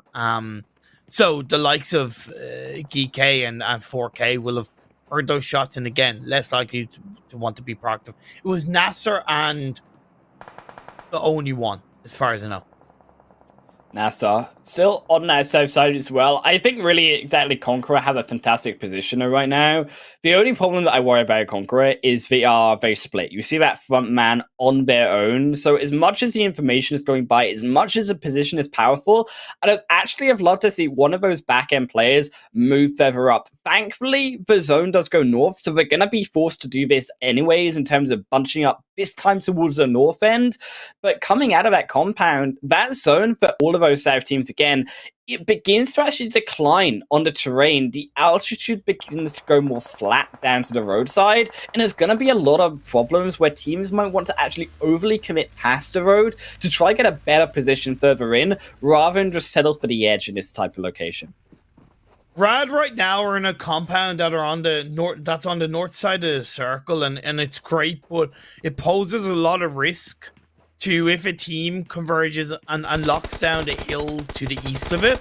And that's my biggest worry for Rad right now. Moving on over to NIGMA, they're taking advantage of teams just rocking on by. It is this time, alright, they lose one. They're about to lose a second. What are alright doing? Come on, you should know better. You can't go for these kind of just instant full send it, no idea what we're gonna do rotation, because that's how it looks from R8. Do you just feel like R8 have kind of lost their groove at all, Imperium, when it comes to this Super Weekend? Because for me, they got the same players, right? But they just don't look like the same team. As Bandar will get knocked, and Ida just feels like they're gonna be next shortly after. I'm definitely going to have to reach out to them on Instagram and kind of get a bit of an idea on what has been going wrong, because I really would like some kind of context or some kind of information. Right now, I'm not going to get it, so I just have to go based on what we see in POWR right now, or putting them under a continued amount of pressure. I like this from POWR as well, kind of realizing that they can flex and spread it a little bit more heavily on that western edge and control teams, and getting that squad up onto R8 would be incredibly valuable to their late game, especially because currently their compound is on the edge of the circle. In the circle itself, again, they're centralizing for a reminder around that kind of T-junction on towards half the end of the pattern. That roadside, so powerful, really as a blockade for a lot of these teams. I think the POWR, they did do a good job actually of re-centralizing themselves back more towards that western end. So they're going to control that compound. They're going to stop, as we saw teams like Rico moving forward. Is also squads like Road to Glory, again, finding that issue of they have just rotated too late here in Imperium. Now inside of this phase 4, phase 5 mark, they don't have a place to settle, and that zone is still coming behind them. NIGMA Galaxy, you know what? It's a solid game so far. Twisted Minds go down. CONQUEROR still on the southern edge of the circle. A lot of teams prioritizing trying to control this eastern side outside of Minas Generalis. You have Major Pride, you have Triple Esports, you have OOREDOO Thunder, and you have the side of YALLA, while POWR look to try and finish off R8, and indeed they do. POWR still looking to control this location. RTG now felled. GEEKAY may just be next as A2 rotate down. Ragnar gets behind though that silo, and that's going to block out the vision as Alhahe steps further down, but it's still rocking away. And Alhahe has to wait a bit more longer. Is now back into the zone they go, using both that blockade and the rock hills, those sort of ridges here between as GEEKAY do find themselves a position right on the edge, but they will lose Ragnar. At least Ragnar will be lost for themselves as Geif now stuck. No vehicle, crucially. Okay. Luckily with the circle centering up onto the compound Rad hold on to, that risk is still there, but less of a worry because they don't need to move out of. I love to see Rad flex one player closer to the edge of the hill to get some pre-information. They don't need to try and take risks to control it because you have the potential shots from the teams over onto the western edge of the circle right across the road. 90th minute NIGMA Galaxy, but again, kind of trying to prepare for the late game. The late game can be quite valuable as Power now need to move out of their compound and into the circle. Indeed, Power. That next shift gonna hurt, I think, also NIGMA. You can see them pushing up here. That looked like a beautiful nade, though, onto the face of Modi. And that's gonna be one dropped for now. And NIGMA's assault kind of weakened right now as they have to now send even more Freak from the back end further forward. As they do return one, though, as Jabal will need to be revived. But 90th have the hold down for now of the location. As they step out, try to chuck another nade. Ralph, I think, was caught there. And yes, indeed, he will be. There comes a second in his nade city against NIGMA, baby, because Lord is now the only one up. GEEKAY will fall down on the edge of the zone, but NIGMA may be the next to come, as that was a beautiful bounce. Will find it. Lord in Choto with the angles today. 90th minute, really angling those nades in all the right ways, and the final player in the Galaxy as the players of 90th minute step out of the building has been spotted out. It's forced to prone down Highland. So far he's still alive, but in a 1v4 it's going to be easier said than done. He finds one on the Emad. What are you doing there, my friend? Emad, I think, trying to come around the smoke, right? Tried to catch off Freak, but just completely visible in none of the 90th minute members to come and pin it down. But it's Rad who on the backside still taking those shots, will be able to find it in for the long range. NIGMA, say goodnight. Good night, sweet prince. In the words of man, the myth, the legend, bless, Power. Do power their way into the edge of the circle, grabbing hold of CONQUEROR in all the right ways. And Reaver, as far as you know, Highland, he's on his own. The nades today, it's all been about the utility. Imperium Gallagher will also fall, and Power have some angles of their own. Is down to the one they go. I don't think they spotted it. There they go. Is CONQUEROR will finally be flushed away. Power pushing their way from that south side very, very eloquently. But NASR still next to come. Is Power bank? It almost takes one himself. Circle once again centers on top of Rad. They couldn't ask for better circle look in this game, and they can lock into this compound once again. The long building, it can be tough, difficult to breach from. Let's see so far who can make it in towards the edge of this circle as NASR are getting pushed by Power. I'll tell you, Power Esports, what happened to them in this second game? 11 eliminations. I thought they were going to have a much harder job making it into the edge of the circle outside of that combo. But by golly, have they done such a good job. And NASR, they looked like they were in trouble, but they take down Kante. Power a bit too eager by Kante. The rest weren't able to follow, but Ali's now stepping out. The nade weakens him down. That's enough for the extra shots through from Ahe to finish off NASR. At least one, down to one. Is Miracle's the only one left? Takes the first take, get back to 75%, but Ahe so straight down to 0. And Power today to 14 is Major Pride. Also now circumventing their way in onto the zone, forcing a way in, but triple. They will deny it for now, but result is being surrounded. More so double rather than triple as they're down to just a duo. Make that a solo. It's frozen. Cooks up the perfect nade to leave as one player standing. Can Major Pride follow one chicken dinner with a second? Much like a bus, you may be waiting ages for one, but suddenly two can come at the same time. Oh no, Major Pride, they've lost themselves to that nade, to the extra one, and now it's a 1-for-1. Jan's the only one up for Major, and he's trying their best to come over its hill, but they're in complete open, and now as they step over, completely knocked by Aziz. You gotta believe it, and Triple get away with it. Very good by Triple. Very, very good indeed as we're down to our final 4 teams. Highland Wolf Power still alive, but 90th minute are peppering them from below. POWR. Now we have another problem. They're the only ones outside the zone, Imperium. There they go. 90th. Completely send them down. But Triple, they are still alive. They're still peppering, as you say, the shots down onto them. One for now, taken away. Let's be fair. Rad have had the easiest right. chicken dinner opportunity they could ever though. ask for. They need it from a confidence standpoint. They've only had one elimination in this game. They haven't had to do much, and sometimes those games can come that way. Still Rod. I mean, if you take those games, you take them and you send them packing. Oh, yeah. I mean, Rod, they haven't been flashy, but they certainly do get at least the points that are required. 90th as well. Also needing those points. 7 eliminations. Don't forget that 90th have also had a fantastic game coming up to this point. They're in the top 3 as well. Finally, they will lose one. I think the roadside is going to be the thing that burns them down here. Just trying to cross over that when Rod are still so comfortable in this location. They get the phase 7 zone over to them. Rod couldn't really have asked for a better scenario. No, they couldn't have, and even the fact that Triple Esports are on the hill to the east of Rad, there's a much higher chance that shots are going to be taken onto 90th minute ahead of onto Rad. So you got 2 teams looking in your direction, and an open area land to try and make your way through. It will be an absolute miracle if 90th minute make it across. I mean, I think it's the more surprising bit. One, chose at least one gets through. They get inside. Desha now goes down. What has happened to Rod? They allow one in. Gets 2. Can't find the third. Misses the shots. And Rex gets it back. But, I mean, Imperium, that should never have been allowed. And now, Triple, the door is open for them. Where are they going to push in onto the zone now?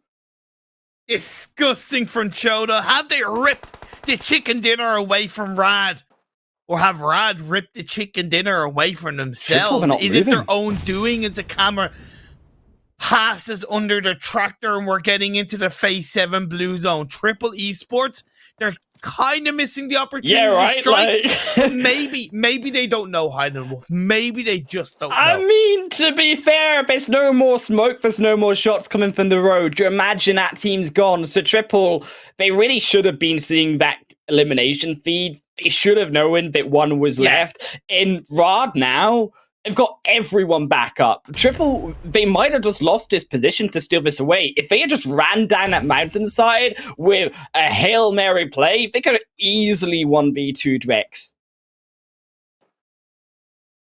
Phase 8 does center up, and it's arguably going to favor Triple Esports, because none of that compound is inside the circle. Right, but there's still 3 players of Rad now. That's the issue, Imperium, is that all of them are back on their feet, and there was no eliminations confirmed by the side of 90th. So Triple, they still have the same problem, only now it's even worse. Because yes, they get the zone, they've got nowhere to move. They just used all their utility on the smokes as well, so they don't have anything to move down. And exactly, because Rad haven't really had to do much this game, they arguably must have a decent amount of utility left in their backpacks to use. It's just a disaster, I think, for Triple. I mean, Triple, they're going to get at least 2nd place, right? They're going to get the 12 points. They're going to get 2 eliminations. They at least get 14. It's not going to hit Desha. I mean, had that, I think, hit Desha, that's when... Oh, well, that one does. That's what you were looking for. Result gets it through, and that's going to be at least 1. Won't find, I think, the finish here is Rex will be able to come for the revive. But again, where are the feet for Triple? They aren't moving to try and punish this play. Rex is burning. Desha now goes down. Triple, please move down the mountain, for goodness sake. Great utility by Result in an individual way, but why isn't YWZ pushing with them?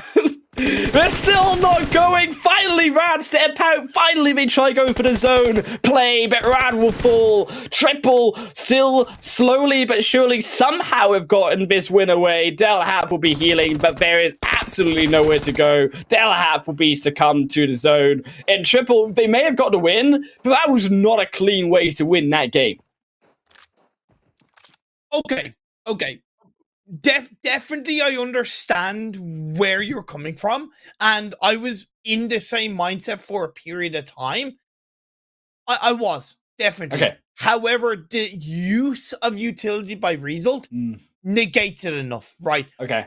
If it was a better team inside that compound, yes, your point would have been more heavily obvious. That's it a definitely thing, would right? have, Like... right? So I definitely understand. Rad threw that chicken dinner away, and yes, it's still a good result, and it's arguably much better than what they've done so far. So they can take that confidence. It was still a little bit of a pinch of salt, right? Yeah, it was a little bit of an anticlimactic finish because Triple Esports, the only engagement they had up until that point, wasn't a major pride. But which was phenomenal, also, by the way. Which is still good. Which is still good. I think that Major really did also kind of mess up a bit. I think also to Triple, and you saw that final member of Major just running straight down in the open. I mean, that's an easy way, I think, to lose yourself very quickly in the game. So Major also making mistakes set do bring themselves down to 6. But POWR, we kind of forgot about them towards the end, but 15 elimination points. They got their own chicken, but just in the opposite way. So good from POWR Esports. Like, it's so good. Massively deserved every single one of the points that they got. And yeah, it's kind of the perfect game, right? It really is the perfect game. There's nothing more they could have done. No. I mean, there's absolutely nothing more they could have done. Yes. I mean, they had the open hill right in front of them. They were coming down. They tried their best to run. They tried their best even to separate, you could see, to try widen the length of the shots that needs to be made. But, I mean, POWR, they did phenomenally to get into that 4th position. 90th, I think, as well. You had to hand it to Choto, who almost came out with that finish on Rad. Really stepping up. And I think Choto as well, even in that first game as well, has been such a core component for 90th through this day-to-day. And they squad wiped NIGMA before that as well, right? So yeah, very good game for 90th minute as a whole. And Choto specifically did such a good effort to nearly put themselves in a winning position, or at least a top 2 in that regard. As we move on to the second page, it becomes slim pickings across the board off the back of what POWR Esports did, right? Ardu Thunders picking up 4, but really not much more to say outside of that.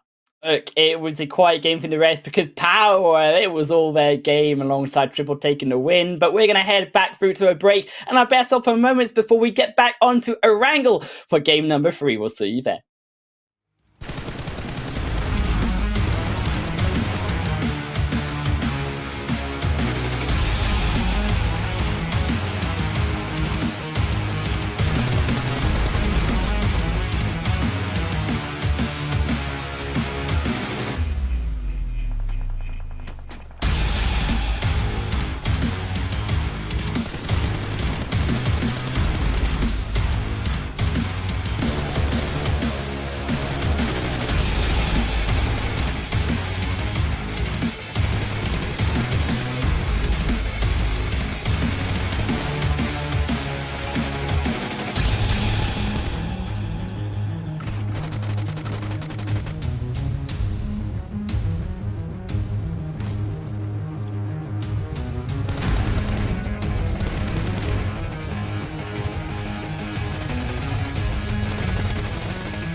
Welcome back, everyone, here to the PMPL Arabia Full Split. Myself, Highland Wolf, and Imperium here for all the games today. Also, down below is that beautiful thing. It is the Oppo Reno 7 with upgrade performance and upgraded fun. Celebrate your winning spirit with the brand new Oppo Reno 7 Pro 5G, the designated smartphones for PUBG Mobile, Middle East, and Africa Esports 2022. Also, it isn't just though the Oppo that is beautiful, it is our overall standings here as we are jumping through into what is after game 2 of the overall stats. Twisted Minds, 148 points Imperium here, but that gap is not too big though between OOREDOO and then GEEKAY behind. It's good so far. It is genuinely pretty good so far in terms of the top 2, but then we do have a big drop. GEEKAY in today's games have only really scored themselves in 2 games, 12 points, so it really has been a flatter start for themselves. NASR jumping up to 4th place, by the way. NASR have had an incredible rise from the first. Actually, no, sorry, my apologies. They were in day number 1. They were in 2nd, then they dropped down to 7th at the end of yesterday, and they're back up to 4th, so it has been a bit of a up and down across the first Super Weekend, but as of right now, they're looking pretty good. And 4K, they're still in 5th. That's all I can. Yeah, that's all I can really say. The biggest improvement. Sorry to kind of cut you off. Major Pride, they're into 8th.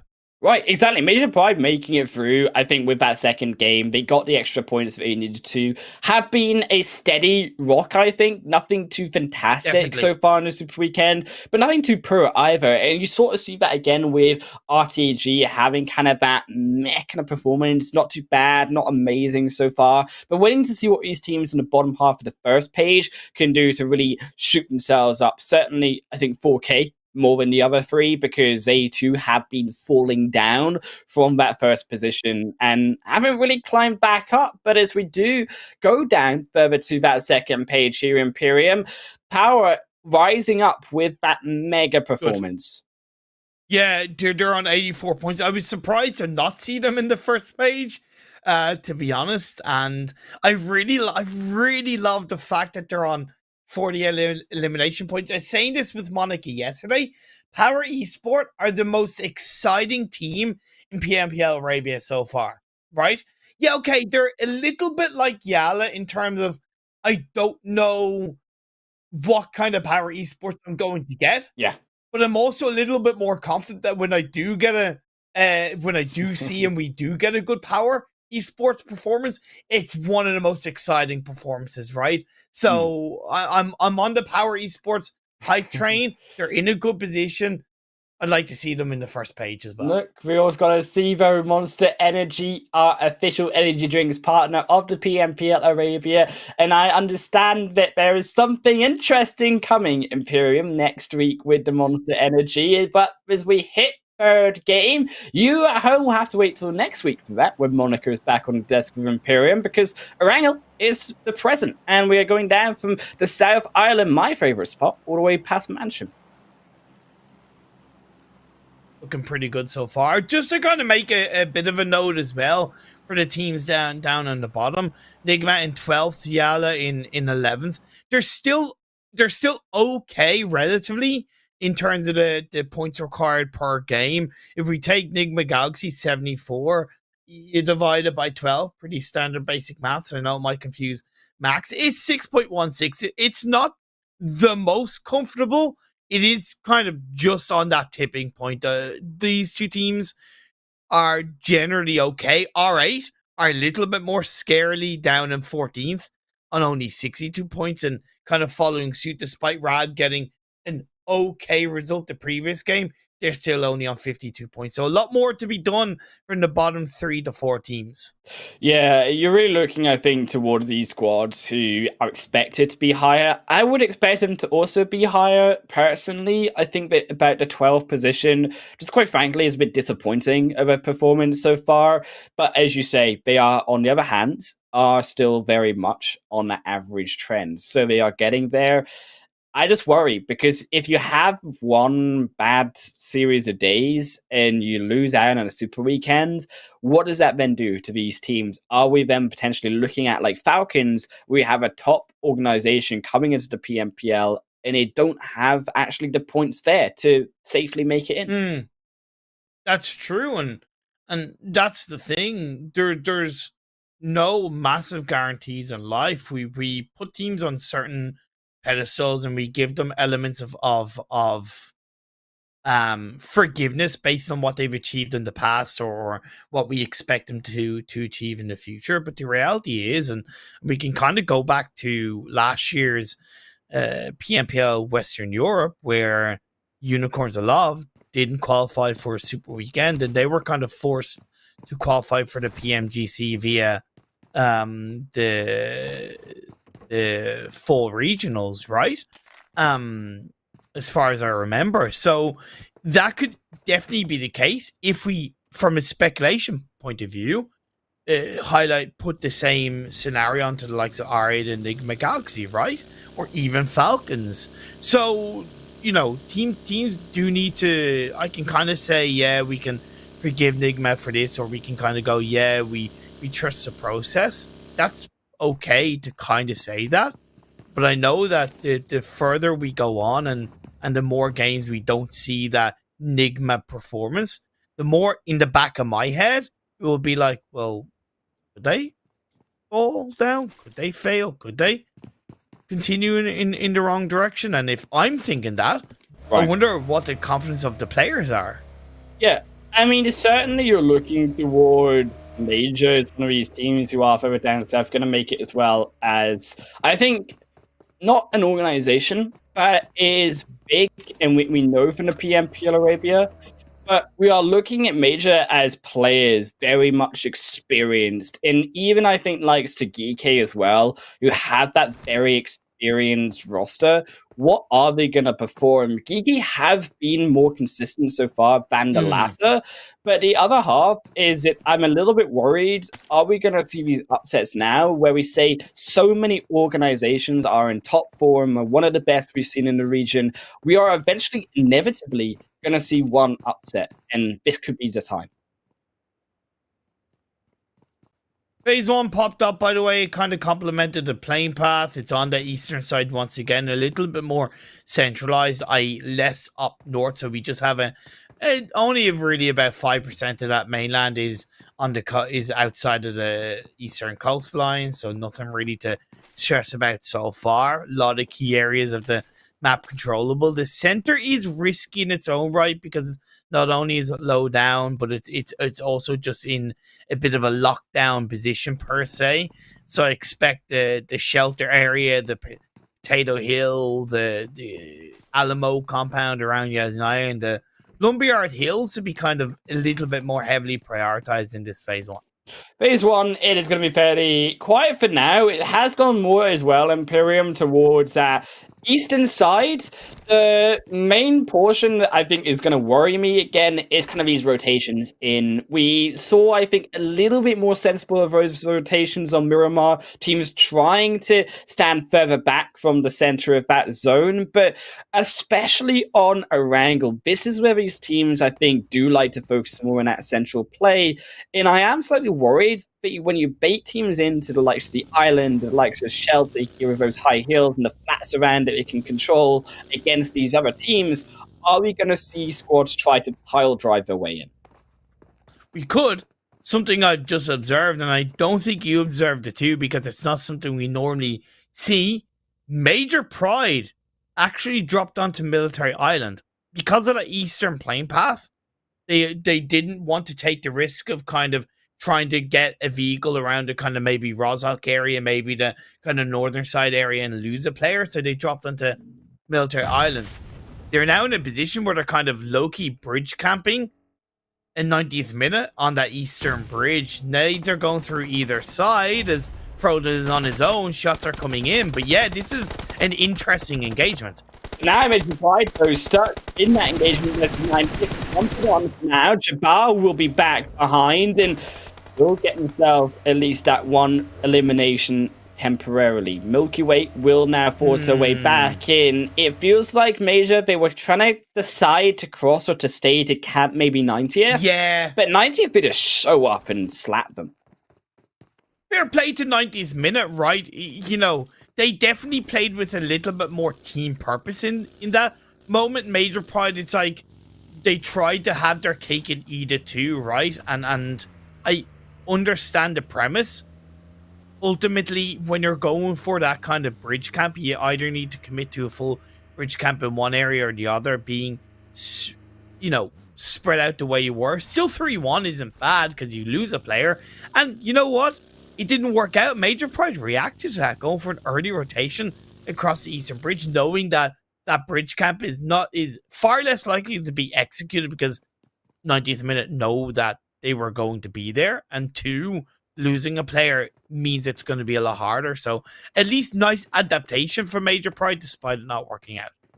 Major Pride still at least get over the bridge, right? So we've still got a little bit of ways to work with. They are going to have to be a little bit more careful because there are many more teams down towards that south end. I think for those up towards the north, you can see mega splits by YALLA, right? Who are already doing towards that Stalber side. You are continuing to loot up Severny. And I think that's actually great awareness by some of these teams up towards that north end, like YALLA, understanding that the playing path was a bit further away from this location, understanding teams aren't going to be there, and taking full advantage of it.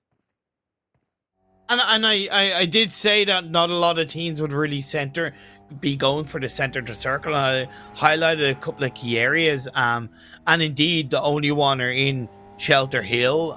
You have Triple Esports. It's a risky split between Prison and Lumberyard Hill. And then you have Rad kind of a little bit to the east of them. I didn't highlight Mansion and the Lion King compound. That's to the west of it.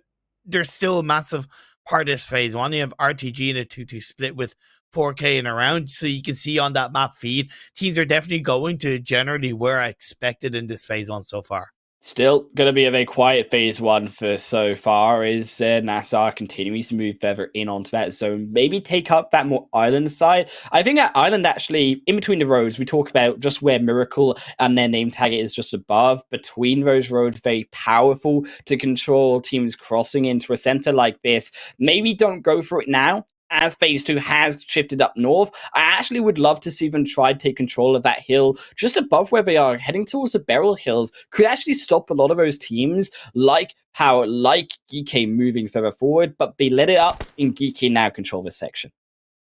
Oh, 90th minute and another engagement as they sent themselves towards the Western Bridge because they knew that there was a little bit of a higher chance, even if they did disengage, that Major Pride would still be around the northern side of the Eastern Bridge, right? And I understand why OOREDOO Thunder had yet to move away. However, because of the eastern playing path, I thought they would have moved across that Western Bridge a bit earlier, and 90th minute thought so too, and now they're both engaging in the blue.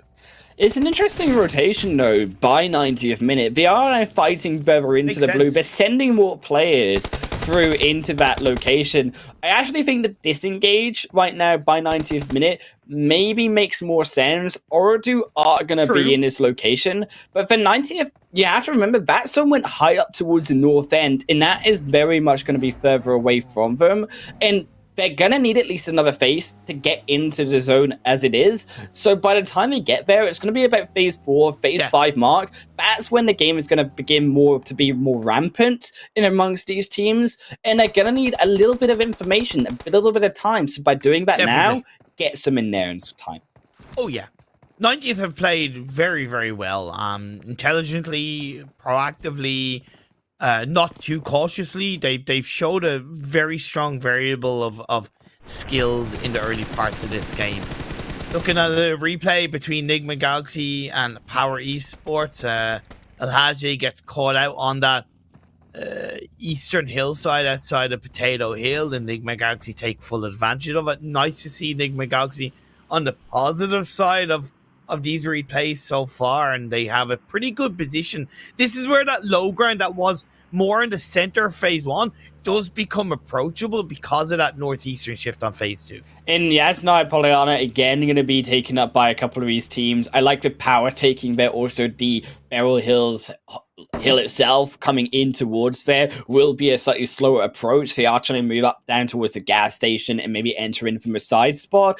This zone isn't really going to tell us too much. These teams going to have to be very more stable for now, because phase 3 on its way is going to show us a lot more about where this game is going.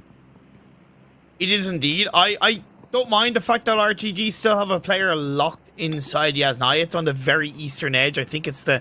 Actually, no, they have 2 players there. My apologies. So it's a 2-2 split. So it's that police compound, right? So it's not even technically in the city. GEEKAY committing to the city is interesting, but again, it's the edge of the city, and now Major Pride looking for some revenge on 90th minute. 90th minute are going to continue to fight versus Major Pride, but might have been off more than it can chew. Is the jaws of Major, they take down one, and 90th will succumb down to a duo.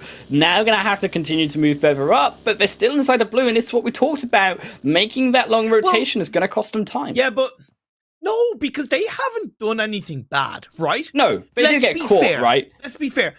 No, but they haven't got caught, right? They haven't got caught. They did what we wanted them to do. Fair. Disengage, right? They don't know that Major Pride are there. They can't help that. But they've played very intelligently. The fact that they've lost 2 players is genuinely 90% not their fault. So really, they've done a good job. They've done a really good job. I would argue they've done a good job. I think they definitely could have been slightly aware that Major Pride had moved from that initial location, but again, I agree with you. Can't. Come on, I wouldn't expect Major Pride. I mean, you can't. You can't argue with they're still there, right? Like Major should have, I think, PMPL. Also moved up. They shouldn't be there. Yeah, like Major Pride shouldn't be there. It's what I say. Like they should have moved up. I think that Major did make a mistake, and because Major made a mistake, 90th minute made a mistake in a way, but they didn't. No, they're just because they didn't make a mistake. It's just a consequence of Major Pride being in a bad position, and you can't control that as a team, right? Fundamentally, you can only do the best that you can, and that's why I praise 90th minute despite them losing 2 players. Either way, we'll move on. The phase 3 did shift massively up north. Yasnaya is still in play. You do have the southeastern hillside of Stalbar in play. The likes of Rad have a really wide 2-2 split. It's not a bad thing. Comes with a lot of risks. They're taking a lot of land away from these teams, and they're going to have to do what they can to hold on to it. Road to Glory have been on this location since 9 on phase 1 here, Imperium. They've not moved. They're now finally seeing fruit for it, is they will send a few of those teams back. There was a massive train of cars that, of course, did rotate up into this zone. You saw it earlier. I mean, it looked very pretty. I'm not sure it was very pretty for the players, as NIGMA do get caught up in their own fight, of course, crossing over in that train as well. But the zone, we also have to remember, has again gone towards this northern side. It's similar-esque to what we saw to game 1, but this time more towards that eastern coastline and still Stalbar Hill and attack. Yeah, like that hard shift up north, it was like the Great Migration, the birds all flocking in the same direction, right, to find their new home in the sunny area of the circle, right? So far, not as many casualties I expected, but as teams are moving a little bit later into this phase, they might clash up against each other. Major Pride, again, so late to rotate in. I'm not surprised they're getting caught out. A whole of CONQUEROR team kind of have at least the majority of the players' numbers. And this is where I actually do agree that Major Pride have made not only the mistake early on of being in the wrong position, but then again, they don't rotate quick enough, they don't rotate wide enough early enough. So actually, as you say, you're seeing them getting caught by CONQUEROR. Not only is this going to prove bad for them, but then you look at the information. What do they actually have in terms of that info coming into that zone? It goes back to Stalbar Hill. In a zone like this, Imperium requires so much knowledge, not only the map itself, but gathering the knowledge of those teams around you. In squads like Rad and Triple are going to have so much of that. This is very much an edge of circle circle shift. And whoever has the strongest ability to push in and control the edge of the circle will be the ones who come out on top. NIGMA Galaxy maybe finding their mojo finally in this Super Weekend as they get the crash onto the only one. The only one is Yard will fight down NIGMA, and it doesn't look great for them as Hamori will also fall to. Freak does find one back, so will Ralph. But it's a trade for bodies right now, and here come the rest of the only one. That was only one that took down two. Now comes the rest. There's no pre-nade. There's nothing in sight, but problems will fall. That's going to be a dilemma for the only one. And now, nah, where's the other two? Where's the other support? Is NIGMA will actually now lose another. Freak will be returned, but they're all in one position, and Ralph punishes it for it. That was great play by NIGMA Galaxy. Took a lot of risks. The only one tried to trade it in. I appreciate that the only one finally started to be a bit aggressive and take a chance, but it didn't work out. Moving on over to the fight between Rad and Major Pride. Major Pride, I don't know how they disengaged away from CONQUEROR when they did. They made it into the circle, and now they swing around, and they're controlling Rad in the right way. And what did I say about Rad? They were taking a big risk trying to control a big part of the circle. They did gather themselves a little bit more together, and overall it has resulted in a squad wipe onto Major Pride. And for Rad, no surprise they should have got that. I think if Major did any more damage to Rad, I would have been very concerned about Rad considering what happened in that second game as well, Imperium. Nice to see that at least they're getting some more use out of it. Again, central position. Triple as well, doing that damage to CONQUEROR, rotating in slightly later. Triple already had that locked down, and as a result, do lock down that more further edge. And actually, you should really acknowledge the fact that Triple, Rad, been making good use of taking advantage of teams making these wider rotations in saying, well, they're going to come in from this wide angle. Why don't we just shop here rather than the eastern side? Indeed, indeed. CONQUEROR, they didn't engage onto Major Pride when they had a bit of an opportunity. Although the circle did shift, so they looked to prioritize entering into it, and it has kind of worked out so far. But now as they cusp into the eastern edge, they need to try and take this fight against Triple Esport over the edge of the ridge side. They have clever Triple Esports do a little bit further ahead of his teammate. They are in a good spot. I don't know where the rest of Triple Esports are just down to 2 players, so it is 4v2 in the favor of CONQUEROR. CONQUEROR still barely getting themselves into the zone, as that zone only now shifts again. It's a harsh world for the game of CONQUEROR here as they do send in an 8. Triple forced back at least for now. The Molly will extra push them back. But they have to move further. They have to come even longer now as Rad.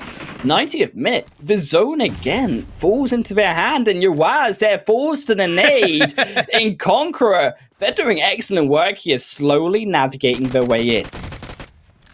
4K. Maybe trying to find a spot to take that engagement away. Triple Esports still doing an okay job despite them going into this engagement as just a duo. Now it's just a solo. And if it wasn't CONQUEROR, it was 90th minute to come in from the north side on top of the hill and take him out. CONQUEROR still pushing further. They did take down one. Down to Clever is really this zone. I'm surprised that teams haven't taken up the top of that hill. Why is it Imperium that teams aren't taking that central spot on this zone? They kind of think it's already taken, plus because it's high ground, it can actually be a little bit disadvantageous late game, and when they're coming into phase 5, 20-minute mark, and you've played on the outside of the circle, you just don't have the relevant information. That's my logical idea behind it. I could be wrong. All right, bro. I'm moving forward now down that road. I mean, all right, not going to be the ones to really cross that road. Again, assuming someone's on it, right? They don't want to cross that road. They may get caught out as a result of it. CONQUEROR still in that fight, trying to get inside the zone. It's YALLA who've come up behind them. It wasn't 4K searching for that conflict, and they haven't found anything for now. But it is still CONQUEROR pinstring YALLA here from 2 ends. Lovely. But Rod now knocked the nade on top, and that's worse timing now as the zone comes in. They're gonna have to sack potentially Rod here. If they lose a second, it's disaster for CONQUEROR's life. Will at least have to be forced back down by the shots. Luckily, 4K did get involved on a bit of a third party, and if anything, a fourth party by Rad just to do even more damage to Yalla. They're now down to just a solo, while CONQUEROR, even though they haven't got the revive, they're still up as a 3-person team. Rad and making the work happen for now. We need to see them step up. Yalla also stepping up where it counts down to 1. Life's the only one alive, but 4 eliminations for now. But RTG surrounding Yalla like CONQUEROR did to them previous, but it's not enough. Life takes them all away in 5 eliminations now for them, and can they do even more? They've lost Saif. There's going to be no saving it. They're running into 4K potentially, as they also will lose another, but NASR are the ones back on the elimination feed, taking down NIGMA. You can see it. NIGMA have dropped. Incredible stuff. That was great composure by Lath as well, off the back of being peppered from all directions, his team down to just himself, right? He still turned and got the swivel onto RGD. Very, very strong composure indeed. NASR being on a tear this game. 6 eliminations strong. Up to still up as a full squad. They are moving into the west. They haven't found their way into the edge of the circle, but they're certainly looking like they will. But I love the position though, Imperium. They're coming along the edge of that ridge, so they're using that tiniest of dips to be able to protect their little tiny heads from getting popped off by the side of Rad and also R8 above them. So smart control to come in slowly, to not attract that attention as they sneak their way into that zone. CONQUEROR were trying to do the same, but 90th as well on that northern end are just slowly stopping him, and it's none other than Choto. Emad is further back and he's being peppered by R8, so there's really just a isolated one and one together, right? So that's going to make it a little bit easier for CONQUEROR. They do push a little bit more forward, trying to wrap around the side of 90th minute and get on the swivel as the circle is closing in, but Choto's going to use the MK14 to his advantage. Takes away Calica, looks for the elimination point, will search for it, knows that they might just be lost in the second tier, is even more. CONQUEROR, rightfully so, the nade over the top. It's a short one, but it doesn't land onto Rio completely. Not the full health bar that they're looking for, but it's not enough at all. I think it was shots from the back end there. Choto will fall. That's going to be one, and now Amart left to themselves, but R8 very angrily looking on top as NASR will make the push onto Rad, and there's the action that we were searching for. But NASR, they're going to lose 1, they're going to lose 2. Rad will completely wipe them off. Look, nice defense by Rad. At the end of the day, they had the spread. Only having 1 player in that shack was honestly the best decision they could have made, right? Because a nade will only mean 1 player goes down. They have the dip on the underside off the back of the phase zone, blue zone closing in on the circle, and now they can keep themselves up as a 3-person squad. So great defensive setup from Rad. 4K also still alive in this game, needing those points, of course, slipping on the leaderboard, but it's Rad with 11 eliminations, might just make it 12 here as the bombardment onto Golden. Rex is hunting, and it's hunting season. That nade looks good, and there comes the second right on top of their face as Sanhok will be knocked, but it's Rex who takes them both down as the nade takes the knocked player away as well. So Rad do sacrifice 1, and it's now down to them to continue making that stride. I know the circumstances were different and the situation was different. Hell, the map was different. But where was this Rad in the previous game, right? Nice to see them get so hungry, get so aggressive. I know we're down to our top 3, and it's less likely Rad are going to come out on top, but with the amount of eliminations they've got, my God, it's a hell of a game from them. And I think now, when Rad are being forced to do things, Imperium, they can't just sit in a building and wait for the end of the game. That's when you see Rad shine. They are able to pick up these eliminations. They are able to have this standout performance that we remember saw them in the third game on the first day. So it is Rad we know can have these standout shots, but it's just so few and far between. They are still facing CONQUEROR, but look at R8 on the long angle, taking 1 away. It's a third party that is helping Rad here, as CONQUEROR are being pressured and pressured and pressured as R8 will finally take that win. CONQUEROR take out Rad as well, and it's a quick finish, Imperium, but it was a quick, indecisive one by them. it was not surprising that RA came out on top of that one overall. And not only in PMPL Spring Split did they drop in Severny, so they really had a good knowledge of this area around Stalbar and Yasnaya. And I remember a game back in the Spring Split where they just kind of dominated that north of Yasnaya position. And then in this game and in this split, they've dropped in North George. Major Pride weren't there with them, so they had a lot more space in front of them, right? And that meant that they were able to kind of have more time to move in. They played onto that kind of northern high ground at the right time. And yeah, they see themselves a chicken dinner. The most impressive team, though, as you move in to the match rankings, Highland had to be Rad. So good. Oh, I mean, Raz, they had a second game to themselves. I mean, yes, the zone did go to them, but by golly, were they proactive enough to take those eliminations with it. 14 gets them to 24 points in total, beating out RA even with the chicken dinner win. But you got to remember, after all of these chicken dinners as well, you still have to count in the prize money. Of course, it's not what these teams are searching for, but we've got to mention it somewhere. And all right, yes, they don't get a top spot on that game, but they are still $1,000 richer. Look, mate, coming into the previous game in Miramar, coming into day 2 today, Rad were in last place on a total of 35 points. In 2 games alone, they've got themselves 41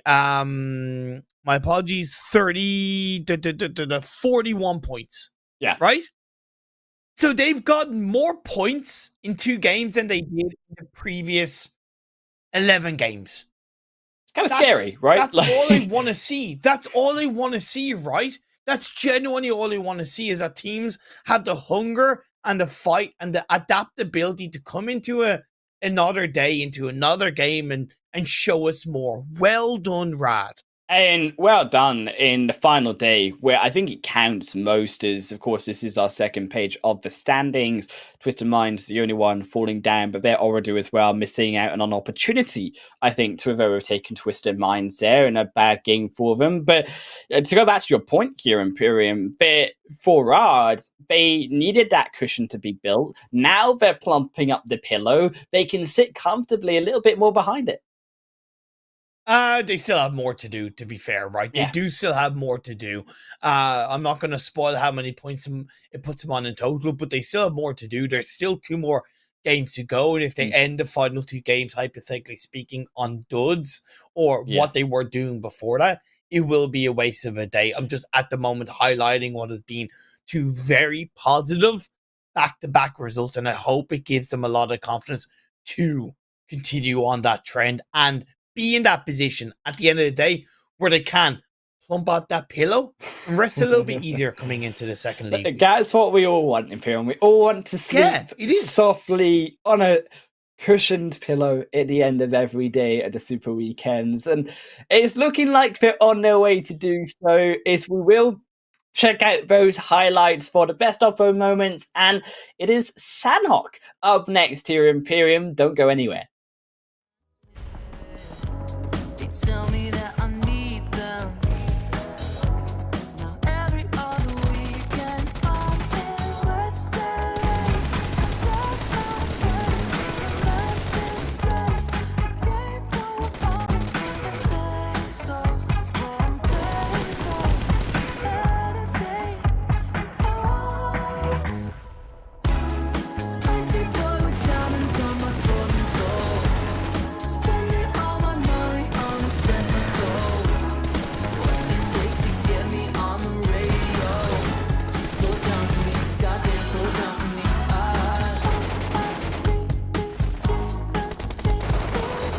Just want our sanity. Watch me go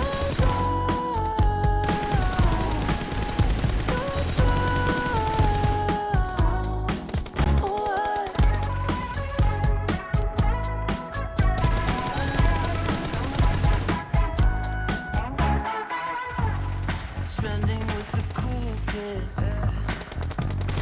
Wear it if the shoe fits, Design a brand exclusive. Wear it once and lose it.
Welcome back to Sanhok time in the PMPL Arabia full split here. Myself, Handwolf, and Imperium alongside you for the rest of today. But it is also Oppo OOREDOO 7 down below with upgrade performance and upgraded fun. Celebrate your winning spirit with the brand new Oppo OOREDOO 7 Pro 5G, the designated smartphones for PUBG Mobile Middle East and Africa Esports 2022.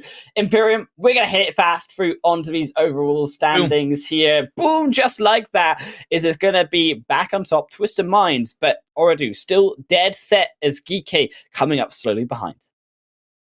Not too much change in the first page of the standings. Twisted Minds still in first, OOREDOO still in second, GEEKAY still in third. 90th minute have jumped up to 8th, which is definitely a positive. RTG in 7th. Let's just move on to the second page because I think it's definitely more of a conversational starter, especially because Rad, look, they may still be in 14th, but look at that jump in points. So good to see. Now, the only one esports need to follow suit. Yeah, I mean, the only one they've got a big trail to try and catch up on to Rad, who are just trailblazing their way up, even past almost NIGMA now. RA all very much close in the leaderboard. So another big game from Rad. And actually, you could easily see Rad turn it into the first page by the end of the day, Imperium. Very exciting stuff and so close. Yeah, definitely. All right, with that chicken dinner in the previous game does lead them to be a little bit more comfortable. YALLA, they're there. Again, they haven't really shown us much. I'm kind of happy to say that it hasn't been a incredibly poor YALLA day, or maybe it's just other teams have stood out more in either a good or a bad way. I might take a bit of a closer look on them, especially in these final 2 games, and especially in this next game. Will we once again have a boot camp battle between YALLA and GEEKAY? Look, YALLA, they've had good Sanhok games, but if you want some good loot in Game 2, you can check out the Grizzly Bear card collection here. Join the card collection draw and win outfits. There's a chance to get all the pieces of an item in one go. Still, you know what I'm sticking with? I might even take that beautiful bear breathing fire down on the bottom. But, I mean, you got to also hit me with it, Imperium. I'm ready. I've prepared myself. What's your Grizzly Bear fact? It's not a fact. Whoa. I never said it was going to be a joke. fact. It's randomized. Oh, I see. What's as big as a bear but weighs nothing? I don't know. What is as big as a bear but weighs nothing? It's Shadow. See, the producer got it. The producer got it as we're going into game here onto Sanhok. Thanks very much, Andre, from the back end of production. But we are going to head back into Sanhok here. And we talked about YALLA coming into this game. They've so far been fairly consistent when it comes to the jungle side. I'm still laughing at the fact that our producer here gave the answer to that joke before me.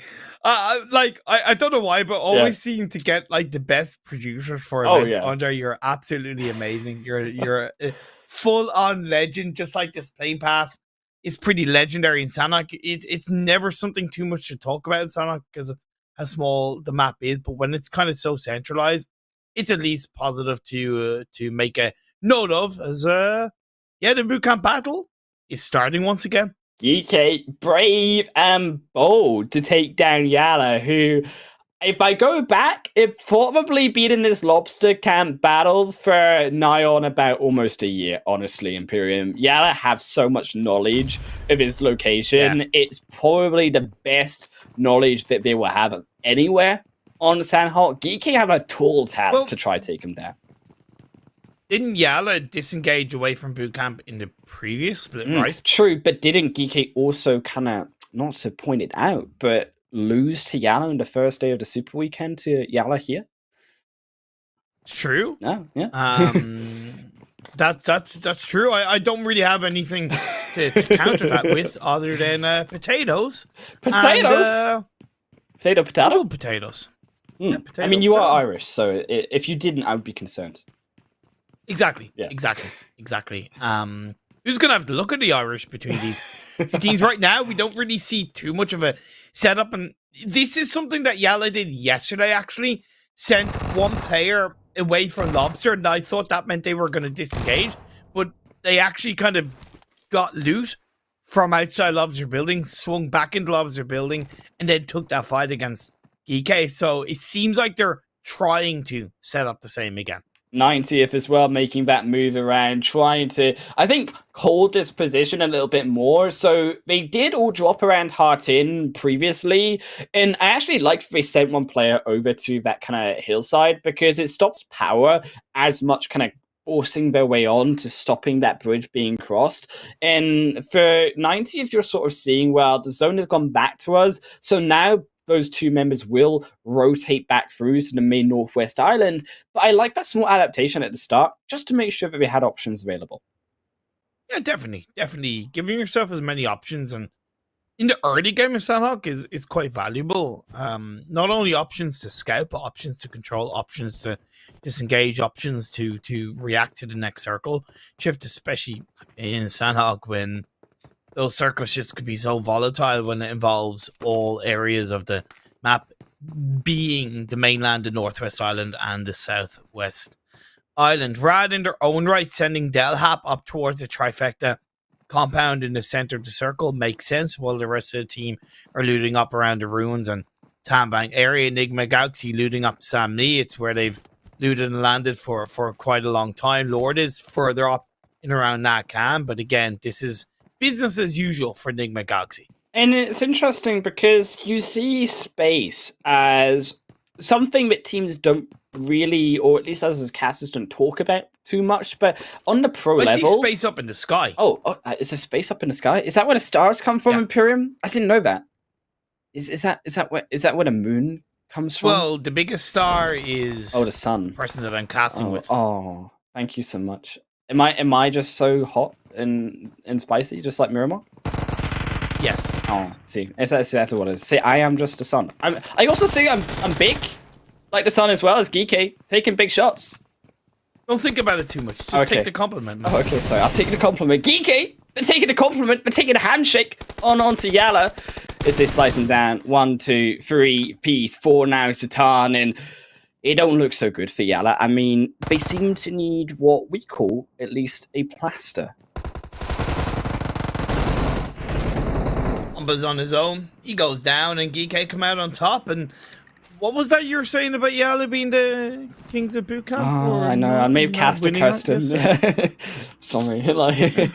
Look, one of those things we don't really know exactly fully what happened in terms of the initiation of that engagement, but GEEKAY definitely looking a little bit stronger in that engagement at the end of the day, and coming out on top speaks for itself. They didn't lose a player as well, so it's best return on investment, and considering where this phase 1 is, it was really important that they kind of won that fight as quickly as possible. So within the first 5.5 minutes is really the best they could have asked for. They've got to now move. The bootcamp hill has been taken up too, so you can see RTG actually, Twisted Minds, these two teams taking that location. Twisted Minds going to lose the knock to Ragnarok right now, is both of those squads looking for the information again and coming into the L compound. They want that availability to be able to rotate round. Road to Glory, though, stepping up a little bit more. That third party, right? Yeah. I think that was a third-party shots from GEEKAY on that eastern side of the hill. So that's something that RTG are being very aware of. They've already lost Vault. Unknown's been knocked. They're now down to just a duo. Indeed, here is Twisted Minds continuing to push further down. They look to try to take that angle, but you can see even GEEKAY taking those shots onto RTG and also Twisted Minds, putting that place in as a third party. And again, think, what if GEEKAY had been engaging with YALLA for an extra 1.5 minutes, right? Or even an extra 30 seconds? This third party of our opportunity wouldn't have come. So really good play, really good domino effect from GEEKAY. GEEKAY as well, making that work, and unfortunately for RTG, just doesn't work here as Twisted Minds. Anis takes them 1-2 piece across the actual face of RCG. Unknown will be there to fall finally. And it's an easy 2 eliminations for themselves. Just a nice angle by Anis, utilizing the rock there to make sure they couldn't return that fire. As the zone has shifted down, more centralized here around boot camp. So the fighting continues around this location. But certainly there are spaces here on the edge of zone, I would argue, that are stronger for now. For now, I'm a little bit worried and hesitant to kind of think too much about the circle ending on the mainland, despite it being in the majority of the circle. Especially when I think about what happened yesterday, and we had that major shift over to the northwestern island, where it just became so beautiful for our two Thunders to clean up the chicken dinner.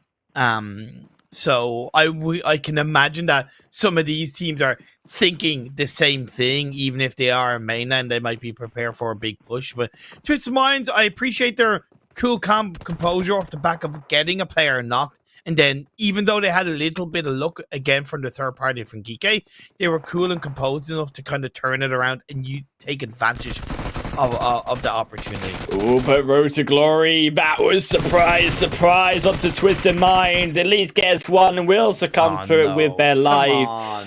I'm not sure how worth that was for RCG, but Twisted Minds, against them, they made a mistake of sending it in 1-by-1, and they did lose a player for it.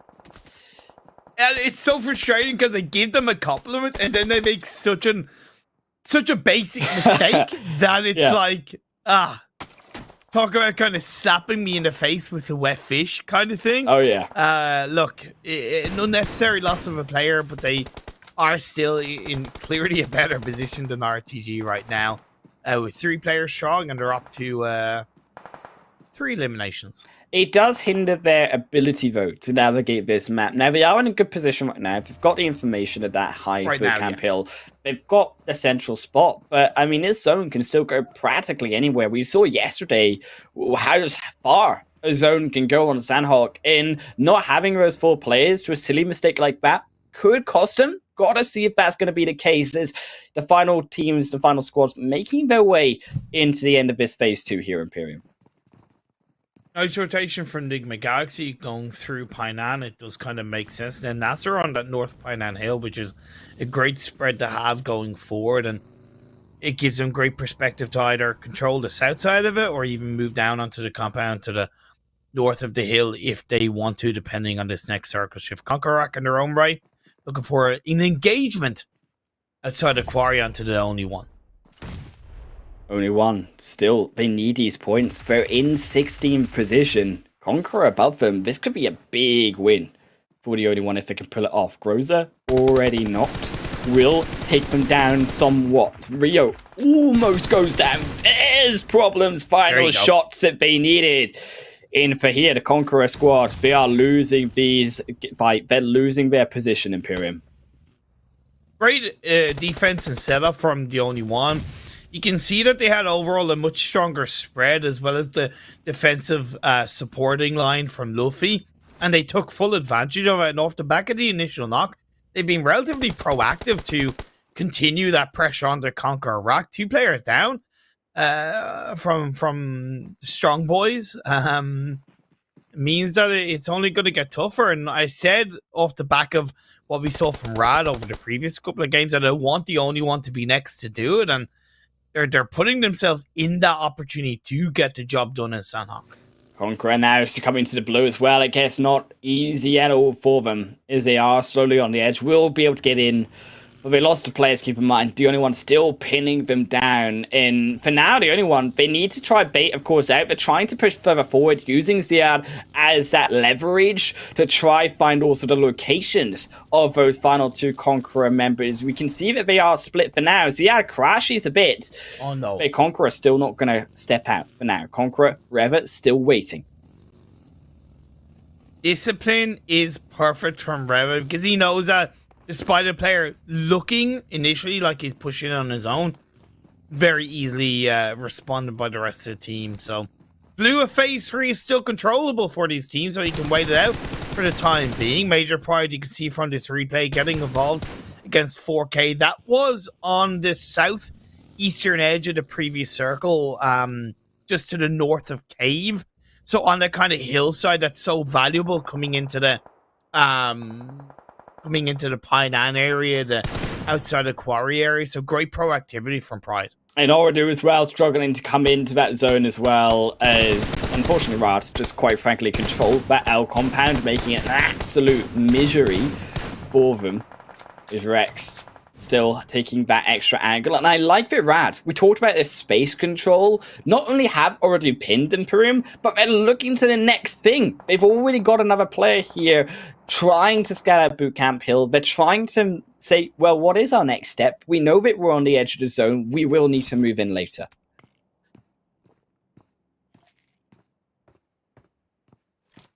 Oh man, this is a little bit nicely passive game. I like the fact that phase 3 shifted over towards the mainland, so it won't be the Highland caster curse circle shift. We've been tamed as today. of right now. Look, as of right now, because there is still a teeny tiny bit of the islands in play, but for the most part guaranteed to be a mainland finish. Interestingly, GEEKAY have stayed in bootcamp, which is a curious strategy. Bootcamp, I think for GEEKAY, they're not really wanting to move too far because they kind of saw that phase 2 did shift centrally around them. Maybe not wanting to try experiment, but I do agree they should have been sending at least one player out and done some more exploring, because we've been in this location for now the last 13.5 minutes. They're not going to have much information other than Bootcamp here. Triple D also just taking out the only one casually in taking them with style on the edge, which was more towards that northeastern side bit of that zone, just heading out from Barn. Result of Triple Esports reacting to the circle shift, and it's important that teams coming into this kind of phase 3, phase 4 who are more on the edge of the circle really need to cover their backs, right? Because it's Sanhok. Teams are always going to be coming in a little bit later, so you don't want to get third party. You don't want to get caught out. You don't want to basically stop yourself from getting into successful late game position in this mid portion of the map. Rad still under trifecta compound, but I really appreciate that Keith is kind of across the river onto that mainland position, while they're again still covering their backs against the likes of OOREDOO Thunders. OOREDOO Thunders still continuing through. I really feel like they've got a tricky position here to cross. 90th minute as well. At least Tam is there, but as that zone does centralize around Bootcamp Hill, we are really now looking at Twisted Minds, GEEKAY controlling this zone. NASR as well, though I would argue is this other team who have that trifecta. They've been slowly pushing their way from building to building, and I think that they do have a very much a major control of this zone if they can just spread out a little bit more, utilize those hills that are around them. NASR going for... No, sorry, not NASR. Major Pride going for an instant rotation towards a compound that's inside the circle. NASR had a 3-1 split, which I kind of don't agree with, and Ali pays a price. I get that they were trying to do it off the back of the previous shift. I don't know if he had a vehicle and how much time he thought he had in this small compound on his own, but credit to Major Pride because they were super duper quick on this circle reaction, and it did reward them with not only a compound in the circle, but an elimination point. And Major Pride having that note to take that pace, they needed that. Unfortunately for NASR, did get caught out. And now NASR, the tablets have turned. Right now, they are the ones, as we said, because they didn't move out to these hills, are in that dip. Yes, they have a compound, but it's right on the edge. So they don't have that much leverage when it comes to that next zone. And you see similar things happening here, where Twisted Minds on that more eastern side, you can spot have just completely closed off the entrance against Rat. Again, difficult for Twisted Minds because they're down to a trio, but they're setting up the best defense that they can, where they have one on the west of it, one in the center, and one on the east. So they have as many angles covered where they're not too far apart, that they are less likely to get isolatedly knocked down and thirsted. Not easy, but they're doing a great job so far. Hamco as well. Here comes OOREDOO finally making that crossing. I'm surprised OOREDOO actually managed to make that crossing past 90th minute as well. I thought 90th minute would be the one stopping them. Instead, OOREDOO here are the ones searching. Here, 90th Tam stepped in. We saw on that boot camp point, got immediately shot down. So an egregious series of errors here, actually allowing the team to overlap you, wasting that play already had on the other side of the island too. 90th just should not have fell there. Shouldn't have indeed. OOREDOO Thunders will at least pick up the pieces off the back of it. Still 3 players strong, making it across the river into the mainland. There's teams, a hell of a lot of teams waiting to pick up the pieces. Still, GEEKAY inside boot camp. Still, GEEKAY inside boot camp. And they don't really seem to be sending themselves too deep towards the edge of it. Luckily, that circle does shift over to the west, so they still have the edge of boot camp in play. But again, if they don't get a move on in some way, shape, or form, and I think they've already lost their opportunity with OOREDOO Thunders making it across to the mainland. Triple now making their way further forward. Power, they are going to succumb. R8 as well, trying to do the same here. You really are, I think, looking at this shift though. This shift is a dire shift from a lot of these players. Has gone towards more of that western end. Going to be great for squads like Twisted Minds, but I'm hoping that nade. Oh my days, that's a big one for R8 against him. Kid, I saw it off the edge of my eyes, and R8, as quick as I thought they may have had that rotation in, they've just been dropped by not only Power, but Triple's coming in to clean it up.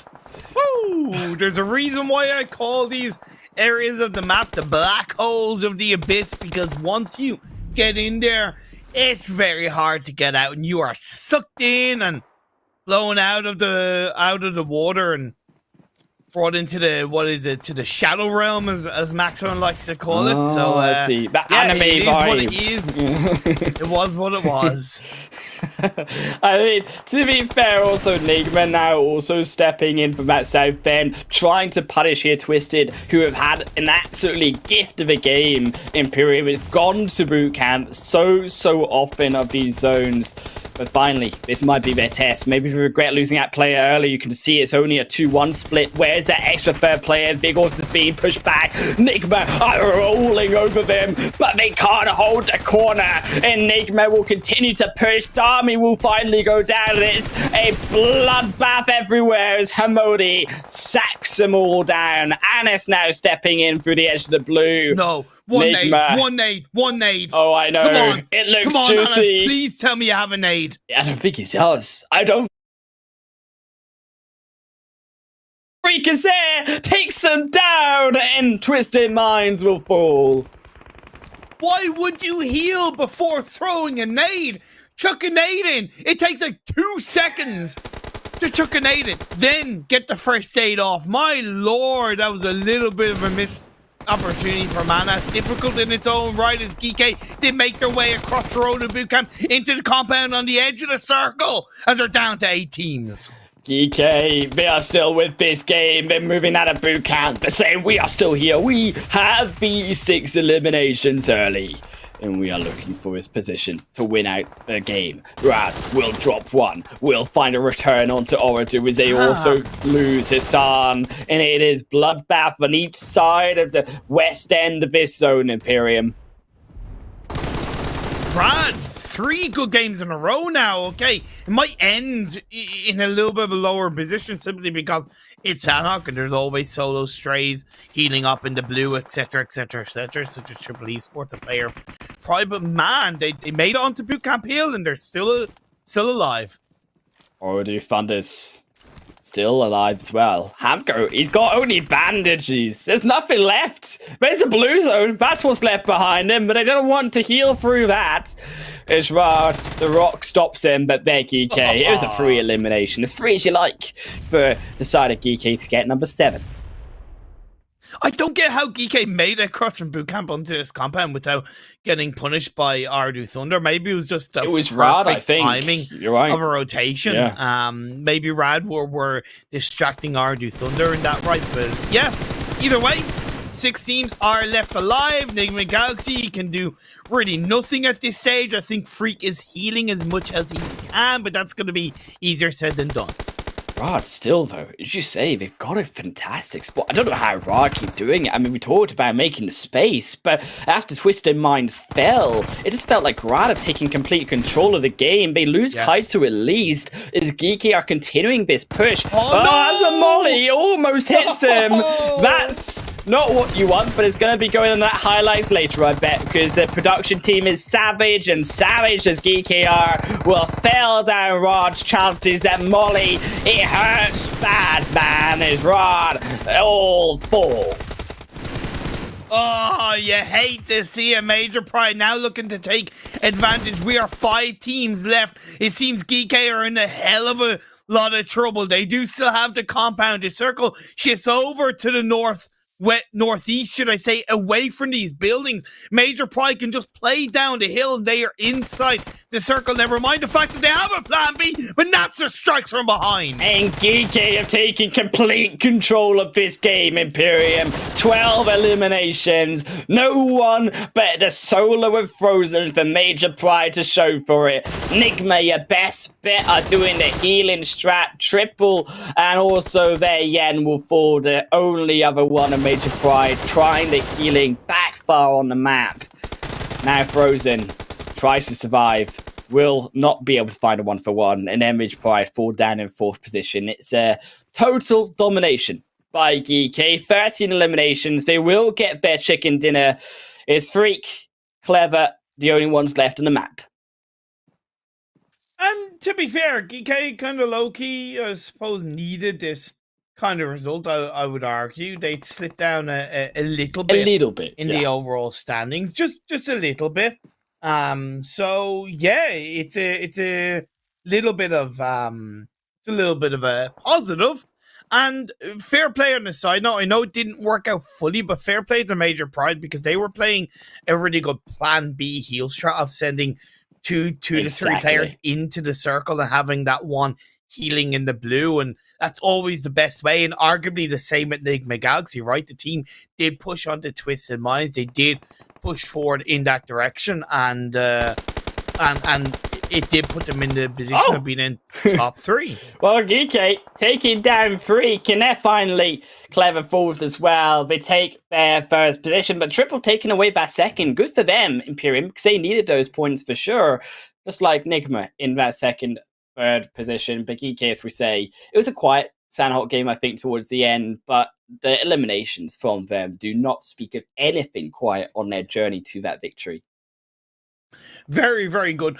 Again, I think in other situations they could still do with him moving out of boot camp a bit earlier, just a little bit earlier, because you do put a lot of risk and a lot of stress on that movement the later you leave it.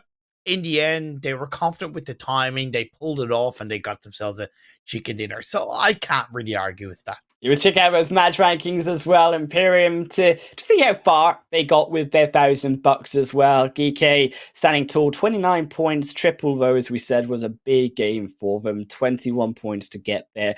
Also, NIGMA, Major Pride, NASR all stepping up in that game. But as we look further down, Rod, I felt like, could have done a bit more. It was unfortunate. It happens to the best of us, right? Like Camoli. Again, they can't help with the amount of other teams that were heel stratting, right? So, you know, I did say that it wasn't going to be the best place to finish because of the amount of teams that were left alive, but they were trying to be as proactive as possible when they did come into that boot camp hill position, you know? I mean, it's a proactivity, right? I would rather them be too proactive than under proactive, because the under proactive route that we saw before, it wasn't working. Definitely. GEEKAY, by the way, the first team to hit 3 chicken dinners in this PMPL Arabia Super Weekend #1 so far. So that's going to be $3,000 in their back pockets in total coming out of this PMPL. Let's have a look at the second page. It also benefits the fact that OOREDOO Thunders and Twisted Minds both only got 4 points themselves. And CONQUEROR here with only 4 points, bring up the rear page for that Sanhok match, YALLA 16th though, down at the very bottom of it alongside their 90th minute. I think two big mistakes. YALLA, for one, just tried to fight. It was going to go either way. YALLA didn't work out for them, but 90th minute, I'm still questioning how they managed to still lose that, considering that Tam Tam did have that position for so long over the wall. And I think that they should have been able to at least pick off a couple of those OOREDOO members. Maybe one or two would have gotten across, but then Tam Tam walking into boot camp alone, it just made it so confusing. We got to see if they can come back on Erangel, though, as the fifth and final match will be here after the short best Oppo moments.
Welcome back here to the PMPL Arabia. One more Erangel game to end off the first Super Weekend. Myself, Alan Wolf, and Imperium with you, alongside once more the Opera Renault 7 down below. It's right down there, Imperium, with upgraded performance and upgraded funds. Celebrate your winning spirit with the brand new Opera Renault 7 Pro 5G with designated smartphones for PUBG Mobile Middle East and Africa Esports 2022. We said it, one more match, Imperium. What are we expecting coming in?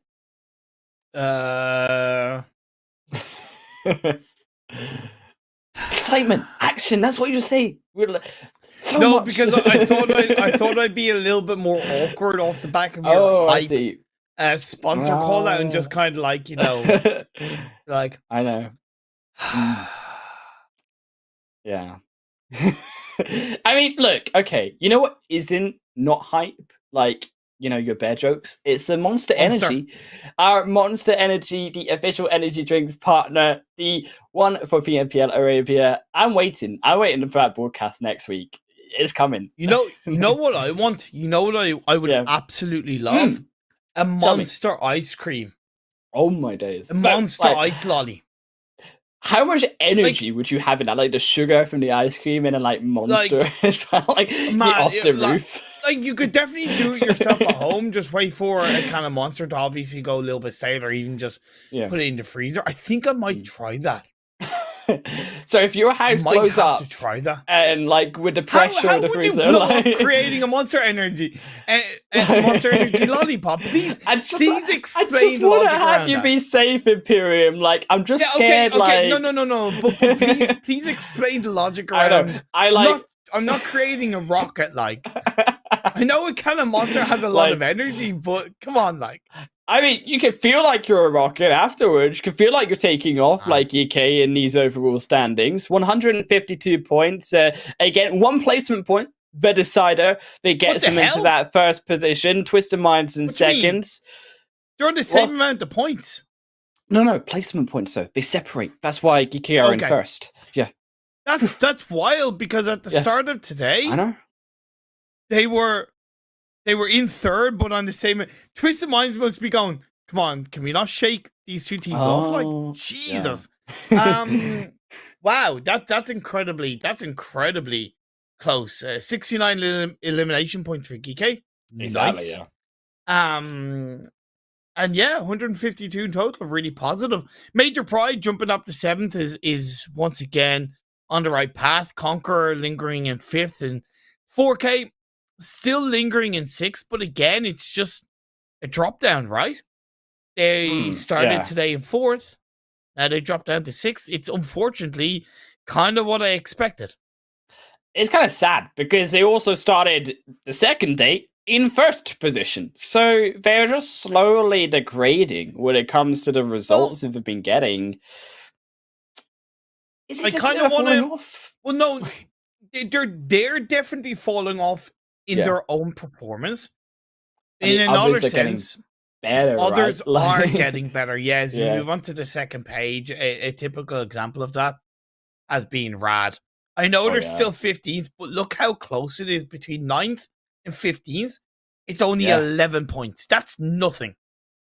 I mean, it's one game. It's essentially one chicken dinner right now. Not even that. Imperium, 11 points. We've seen Ra take those games. We've seen other teams, just like their GEEKAY, take those types of points in the game. And I think if we see just one match where a lot of these other teams kind of at the top have a bad game, and you have all of these bottom squads who have a great game, we know that, we've seen that before as a possibility. Suddenly those leaderboards completely turn upside down. And, like, Rad have done exactly what I said the bottom 3 or 4 teams need to do. Yeah, of course, Major Pride have done it also, but specifically, Rad, they went from an average of, as I bring my information up, they went from an average of 3.4 points per game to 6 points per game. Just in a matter of 4 matches. So really good stuff from Rad. Like, incredibly proud of the turnaround they showed in today's games. a massive turnaround, almost doubling their scoreline. Got to see if they can continue to increase that result. Is this one more Erangel match here from the high hills of Stamba all the way down to, you guessed it, my favorite space. Oh, they brought up the map too early. I was going to be smart there and say Novo in the South Islands, but now I don't look so smart if I just read it off the map. Yeah. I didn't know whether to roast you or... I feel sad now. Don't roast me. I'm sad. How dare you roast me, Imperium? I mean, go ahead, I guess. You wouldn't sound intelligent anyway. Yeah, I went for the low blow, but you know what? I was gonna kick a person while they're down, right? I feel so bad, man. It's like worse than... I actually feel worse than your bear jokes right now, like inside, internally. Whoa. Insult me? Insult my beard? Insult anything? Oh no, not your beard. Your beard jokes. is too beautiful, okay? Like, we can't insult, like, the beautiful My ginger beard is a bear. It's like a statement of yourself, you know? Like, you think Imperium, you think the ginger beard. Like, I don't know. I don't know if anyone else thinks that. They should add an in-game aesthetic of my beard. I wouldn't be opposed to that. I wouldn't be opposed. I honestly, that would be like the greatest achievement of my life. Just saying. Just in-game Imperium, you just see like lots of 64 little ginger beards running around. Oh my god! I can actually imagine. Oh my god! That's an absolute nightmare. I don't actually want to imagine that. You might. Beautiful. Anyway, the phase 1 has popped up and it's gone over to the western side, opposite to the play pass. So naturally, we're going to see a lot more traffic, presumably, coming into that eastern side of the circle. So teams will want to be aware of that and do their best to kind of adapt and maybe rotate early and send themselves a little bit closer towards that western side of the circle. It's an interesting zone, actually, because it's gone very much further away from the plane path it was easterly. This is a much more westerly zone. Some driving to do for these teams. R8 arriving there, and George Poe, the rest of these squads like POWR continuing to arrive further on towards that more eastern side. Also NIGMA reaching Pachinki there as well. It's going to delay initially the rotation and to the looting phase. So I expect the looting phase to be a little bit longer this game because of the changes made. But then vice versa, you've also got an interesting aspect where Imperium V's teams who are on the east are going to have a longer rotation phase because these teams who rotated earlier have a much freer rotation and are going to not be contested for the later parts. Appreciate the adaptation from 90th minute, by the way. Because you could argue in the previous Erangel game, they didn't know that Major Pride were going to go to Novo, but sensing that it's once again an Eastern Plane Path and Major Pride were going to go to Novo, they dropped in Stalbark and Meshki. So I really appreciate that from 90th minute. And I actually think that is a better rotation for them too. There are just less teams going to be rotating through this higher section of the map. Yes, you have YALLA. Yes, you have R8 to contend with. But there's so many ways that you can rotate around that northern side. And it's now down to have 90th minute adapted well. And do they still know that northern side as well as they do the south? Because that's a crucial part. You can change your drop spot. But then if you're not as comfortable, not as laid out in a plan to rotate northerly, then is that as much of an advantage? Question. Pretty good question. Is to be seen. Positions inside this phase 1, Highland, that kind of looking at to be controlled. Obviously, you have a bit of a Gaka split. Anywhere around the chopsticks area, if you want to go center, is extremely viable. Again, especially because of the Eastern Plane Path. You have kind of Quarry Hillside to the north of it, northeastern edge. Everest, extremely viable. And if you want to kind of try to gatekeep a bit more of the eastern side, the church side of Pachinki for NIGMA, quite good. And the compound to the west of Hecha Hills would be absolutely great for the likes of GEEKAY. I mean, now Headshot Hills. We saw it actually earlier in the Super Weekend. We saw a game, I believe it was on the first day, on one of those Erangel matches where it did actually end up kind of falling around those ruined sides. Actually, Yeah. it was the league stage day, sorry, the first day there, and it ended up having actually a adverse effect on a lot of the rotations of those teams where they actually found themselves playing very much on the edge outside of zone, and then come later on in the game much more fast-paced, much more rushing to try navigate those trickier locations on those headshot hills. I think the teams are going to, as a result, maybe try instead to rotate a bit faster early on so we're more prepared for a zone around this location. This is interesting. Definitely a bit of a risk taken for 90th minute to rotate through the south of the river, where there's predominantly going to be more teams sprinkled around this area of the map, right? However, to give them credit, because they, one, dropped early, and two, we're still only 6 minutes into the game, a lot of teams around them in this area of the map are still looting up. So, again, understanding the lobby and adapting to it and, you know, changing... Well, not changing, but acting accordingly. Really intelligent start from 90th minute. And I think doing such an early rotation is something that RTG just aren't prepared for also. RTG is an opposite, are a very quiet and slow team early on. They don't really rotate out of this location. So to catch actually RTG off guard is excellent heads up by 90th minute on top. And it actually does then avoid those earlier rotations also made by YALLA and R8. They like to do more of that early play. Exactly. Now, they could still get into an altercation with R8 in their own right, and possibly CONQUEROR. When will they stop rotating, and when will they start trying to control their position? That remains to be seen. Right now, Twisted Minds are going to look to try and control Triple Esports, as Dami's taking a bit of an isolated 1v1, goes into the shack, goes for the jump shot, doesn't work out, Dami gets a knock. Slow, but careful start here for Twisted Minds as they do get a 1-for-1, but here comes the support. Triple, slightly more split. You can see at least on our end of the map, the green is quite sporadic compared to the purple right now, and Dami is going to get back down under the cover, but not quite fast enough. Now, Vigors as well down. Uwaz opens back the door for Triple because they were split previously, but as a result comes in from behind, you're going to see this becomes more of a problem when Twisted Minds don't have that front line. Vigors so low, and I don't think they have the time to use the healing.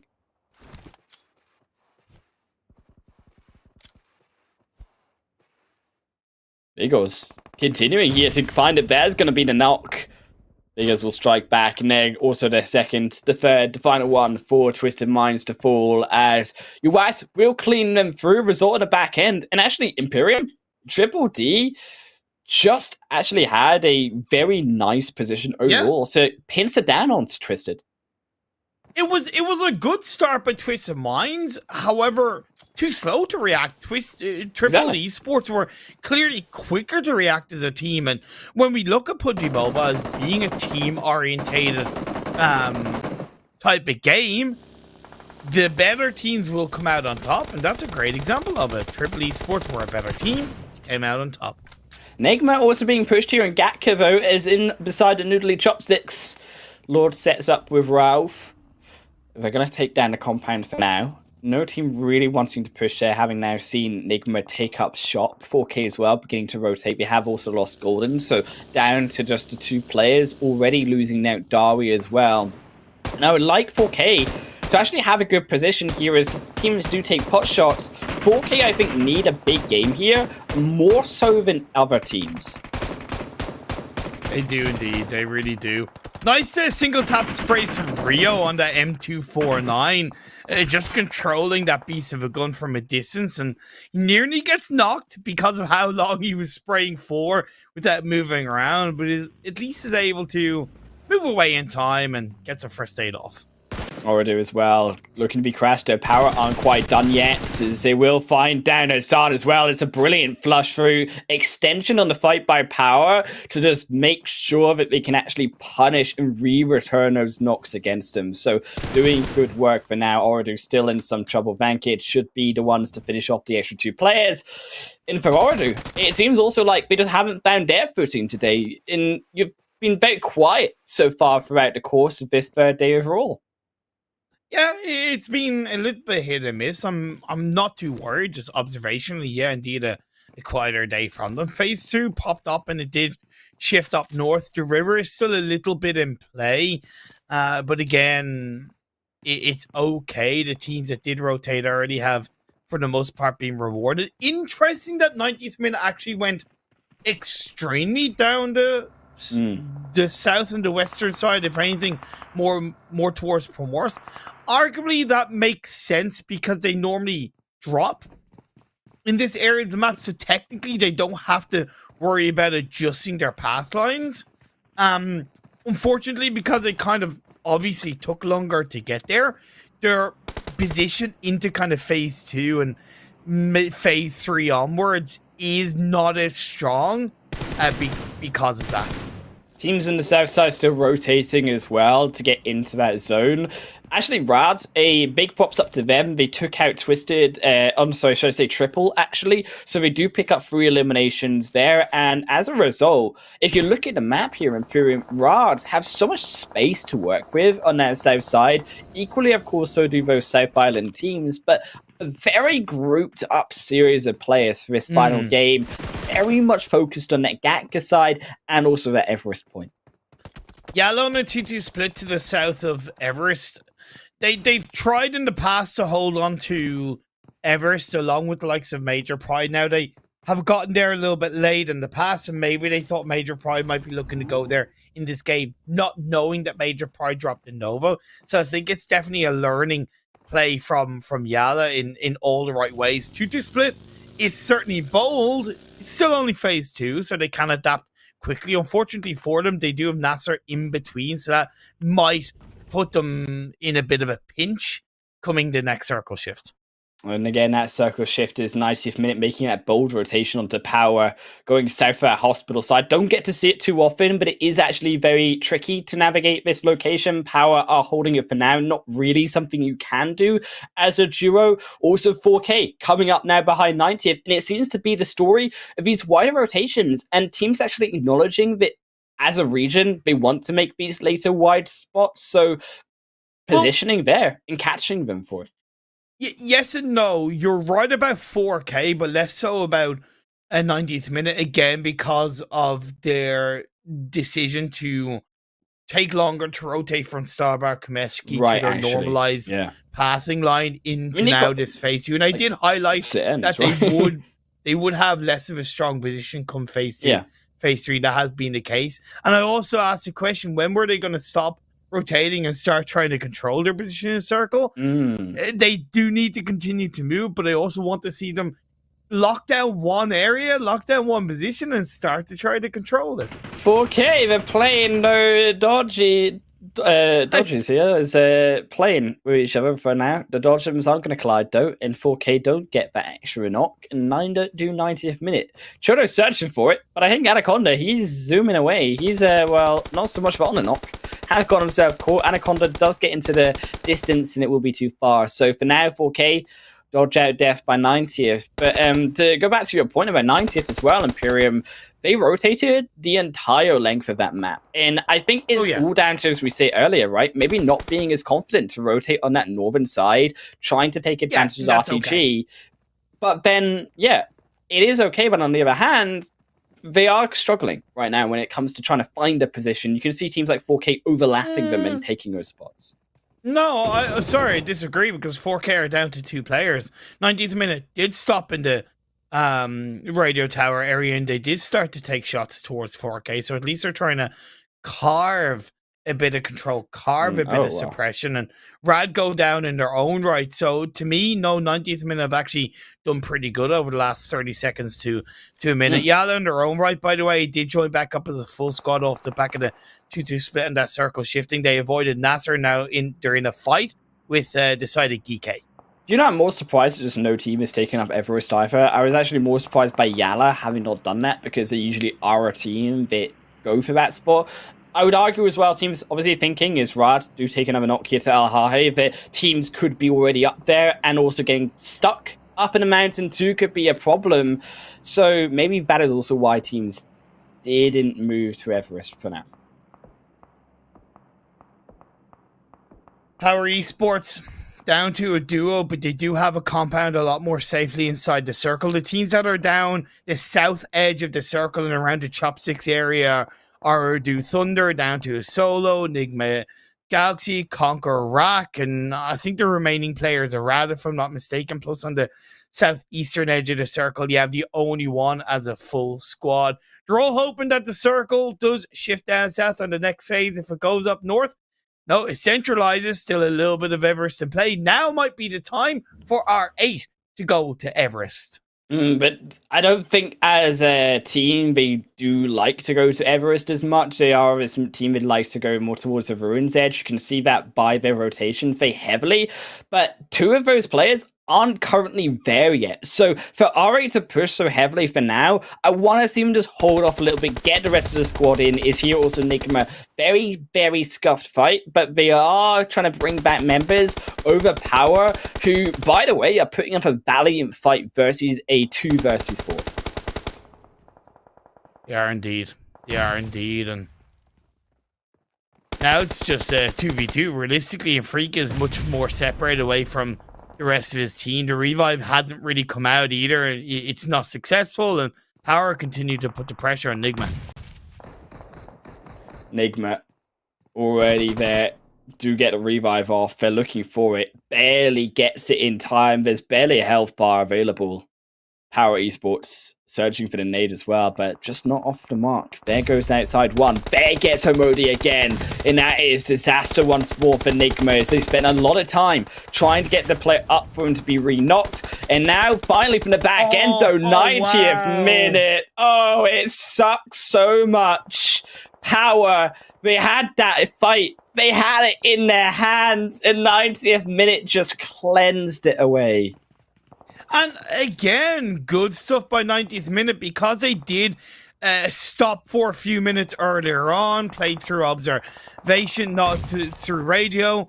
Tower took a couple of shots and they got information. They were able to third party. Now they swinging around NIGMA Galaxy, and although NIGMA Galaxy are back up as a 3-person team, it is still great control play for 90th minute. 90th, they can still take this fight as well versus NIGMA. Though as Mard gets way too hasty, goes in, loses their life, and now NIGMA looks like it can turn it. Tom again, and it just feels like 90th minute. They're making mistake after mistake when it comes to the end of the day. They do strike down a Modi, they get Freak back, but here comes Lord. Lord maybe can clutch it. No, they can't. Zazan takes it, and Yazan will be able to save his team. But here comes 4K. 4K heard the shots. They know, but can they rush in fast enough? No, they're going slow, Imperium. They're not going to be in time. Oh, man. By the way, Major Pride did go for Everest, as it happens. So did R8. R8 came out on top, just to kind of highlight that. Oh, indeed.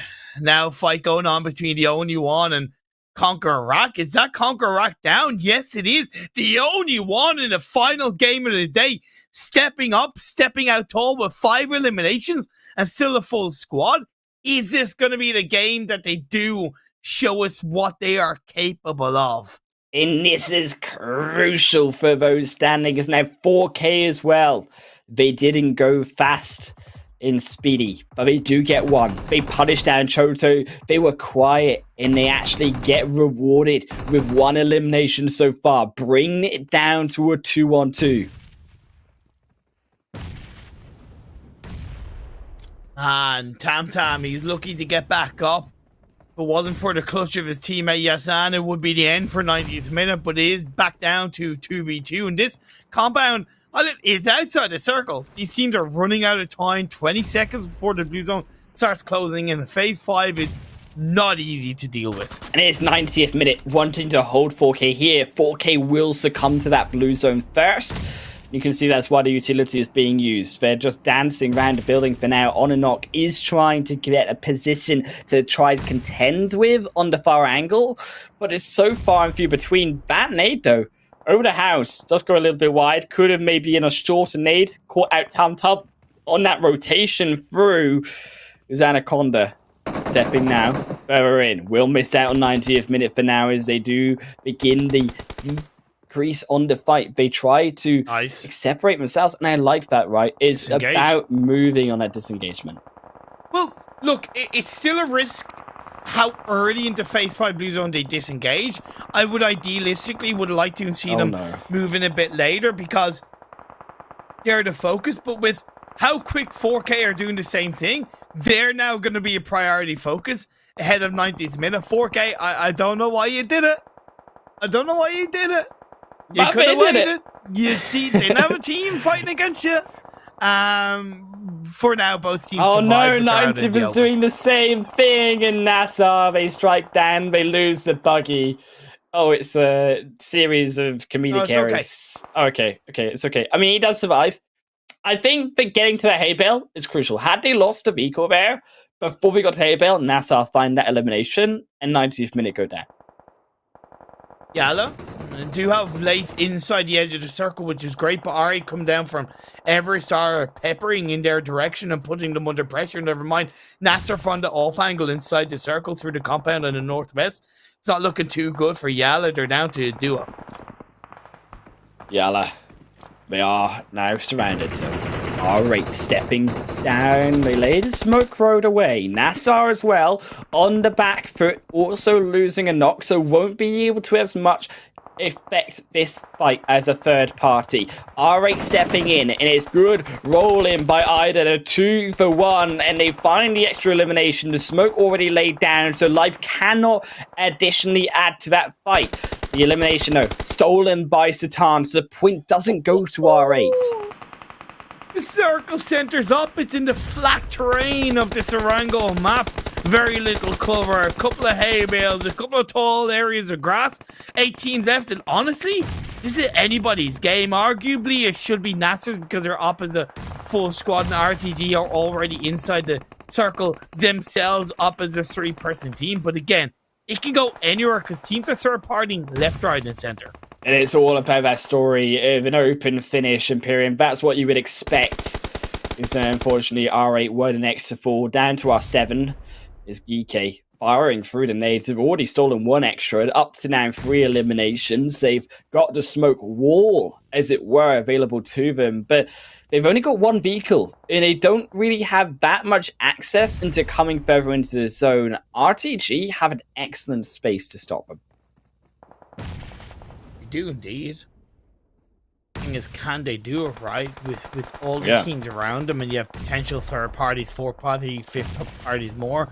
It's going to be easier said than done. GEEKAY lose a player themselves, at least down to his knees. NASR react to the circle, valiantly pushing on towards the western edge. You have the 1 player, 4K, prone and down. He's going to catch out Ali. And 4K, they're down to a solo, but still, they can do the work. Smokes more nades. Gonna avoid out from OOREDOO. A secondary brings him down lower, but can he get the extra one through? Also, NASR taking down one to Tam, but that one goes wide. NASR still trying their best. They've got Batika, keep in mind, has the eyes, so they actually are spraying in with the extra info that Batika is giving over to Miracle, but they still can't find the shots. YALLA still surviving as a solo player. Don't know what Lath has done in this game to stay alive other than just having a pocket full of dreams. Look at him out in the open. Luckily, the other teams around him are kind of more focused on each other, with GEEKAY now down to just a solo. But he started to open fire. You could see it. The shots went through, and now teams have spotted him out, but we didn't find him. GEEKAY will actually instead find 1-for-1, but he only won. They are there to take down the elimination. It is up to 7 for the only one, who have all 4 players up here in Imperium. They have themselves inside the zone. This could be their standout game that we were waiting for. Coming into this game, they're on a total of 44 points, a grand total of 40 behind 15th place. So a massive uphill battle coming into this individual game alone, as it's an uphill battle for Lace. Life, no more, unfortunately, and Road to Glory secure the 3rd one for themselves, but they are on the edge. The zone will shift once more. It's all down to an open finish. Nowhere for these teams to hide. I can't believe 4K are still alive. Wild. Absolutely wild. They got a revive off as well. Man, so unpredictable. NASR, in their own right, able to stay up as a duo, but they're much further away from the edge of the circle compared to both 4K and the only one. The spread from the only one is absolutely perfect. Still, it's a subtle finish to this final Super Weekend day, as all of the teams not moving. That nade, though, that looks like it's going straight on to Luffy, and it is. Goodbye, Sweet Prince. He is unfortunately the only one going to lose out. They will get behind the vehicle for now, so the damage mitigated in terms of the elimination point, but it certainly hurts them. Here is NASR. Humam also going to be called out in all of these teams snaking their way through, but it brings great risk. Teddy, stepping up onto that vehicle into the high elevated position was a massive risk for Humam at this stage of the game. With everybody prone down, you're asking to be popped off, and that's going to be the end of NASR. So didn't work out in the end. This is why I said it was still perfect position from the only one, because even though they have a 1-player knock, the rest of the team are kind of together much closer, and yeah, it's still valuable priority that the only one have inside this phase 7. And the zone, of course, as you say, going towards them. So phase 7, it's all in their hands now. They just got to finish it off. As RTG still finishing their way towards this more open expanse, but where that wheat and the grass really ends, that's the issue, because then they don't have the cover for themselves. Then they come into the open, and that's where the only one can really shoot them down. RTG, you can see the moment they come out, it's just a 3-2-piece, 4 problems, and up to 8 for total is 90th minute, also falling down to 1 for RTG. So good from the only one. They're executing this chicken dinner in a wonderful way. And even though up until literally 15 seconds ago, I thought it could have gone any of these teams' way, whether there's 8 teams left or 4 teams left, with what the only one have done so far, yeah, this is their game. And I love the spread as well. They've each spread out into their own location, not sticking together, and they're still chucking at utility, still saving that utility for this late game. The discipline that the only one has shown in this game is what we've been searching for all of the last 14 matches previous Imperium. It's finally showing out for the only one. At least it's in at least one more game to go. I'm slightly disappointed we didn't get to see this sooner from them, though, because only one like this, where they're just sending those nades back and forth onto these final players, it sucks for these other teams to see them pop off. One knock gets knocked and Conda is left on his own, and I think Zayat has the perfect idea of where he is, and that molly connects, and Akonda nearly going down. Just one more. He's on the edge of the zone. No. Be the case. He gets it off. Finally, he goes down. He was on the edge of the zone there. 4K Esports will succumb to 3rd position. 6 eliminations. RTG. There's just way too many over him, and the only one get their $1,000, clean out the first Super Weekend with their win at Imperium. It was so crucial that they get that, though, because had they not got this win, they would have been a concerning spot to get back into the next Super Weekend. Still are, but not as much. Definitely. It's a really positive, confident ending for this team, who are coming into this PMPL knowing that it's a tough challenge and that they have a lot to learn, and they played absolutely stellar in this final game, I can guarantee you, because you can just look at this and go, well, they had the majority of the players left alive. They kind of had the circle shifting in their direction, etc., etc., etc. Right? The intricacies of how they controlled that late game, in my opinion, was down to great communication, right? And great reaction. So it's not just the amount of utilities. Like, they weren't blind utilities, right? Yeah. They were utilities. They were nades and mollies thrown based off great communication, and the foundations of how you execute an open area like that with the spread you only one have is down to communication and proactivity. And the only one hit those two absolutely on the head and just secured the game in a wonderful way. I hope we see more of this confident, communicated, synergistic play stuff from the only one in week 2 of both league play. And if they make it to Super Weekend number 2, Super Weekend number 2. It's crucial that they do, I think, Imperium, because for sure they haven't done as much enough to secure themselves a space away from a Super Weekend. So they are going to need to make that consistent run through. I also think it was a good game, though, through from 4K, getting those 6 elimination points, 3rd overall as we check out those final match rankings. Also, RTG stepping back up, and I think having a finally decent game to show for themselves.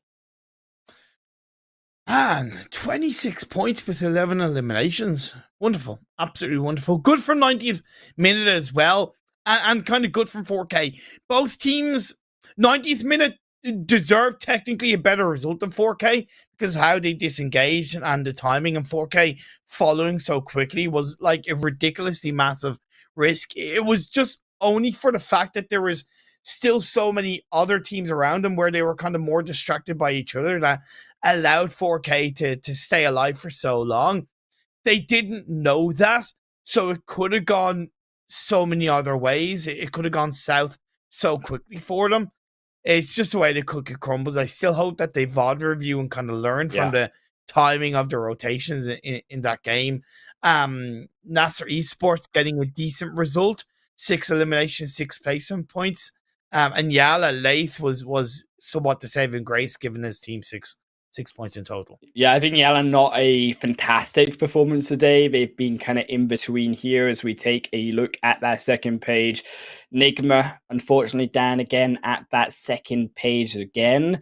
Rad, though, not the game that I think were expecting. They had a very open position for themselves early on, but it seemed like they full send it so early and they just completely dropped their players from there. Yeah, exactly. It's a scarce third of the teams down in the bottom. Not really much more to say about it. I'd say, yeah, let's just go straight into the overall standings, right, Highland? What to give us a much bigger picture coming into week 2 of the league play.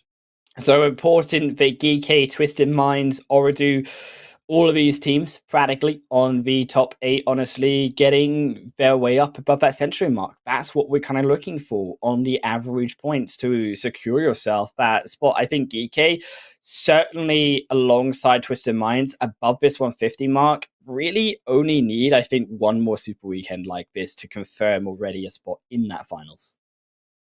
For the top 7, I suppose we should, out of kind of respect for how Major Pride overall have somewhat played. We should include them. The top 8 are good for the finals. Unless it goes heavily south for them, it should be okay. Like, they could arguably miss the second Super Weekend and they'd still be okay.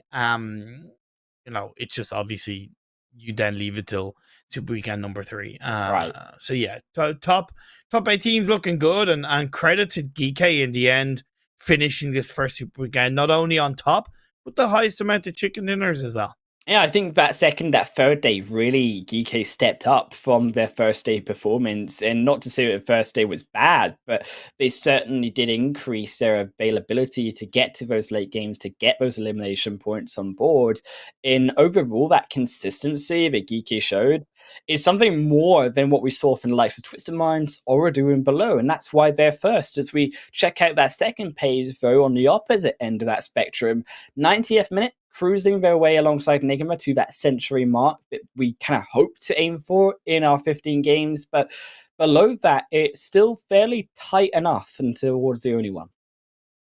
So YALLA on 90 points in 15 games gives them an average point of 6. So they're kind of okay.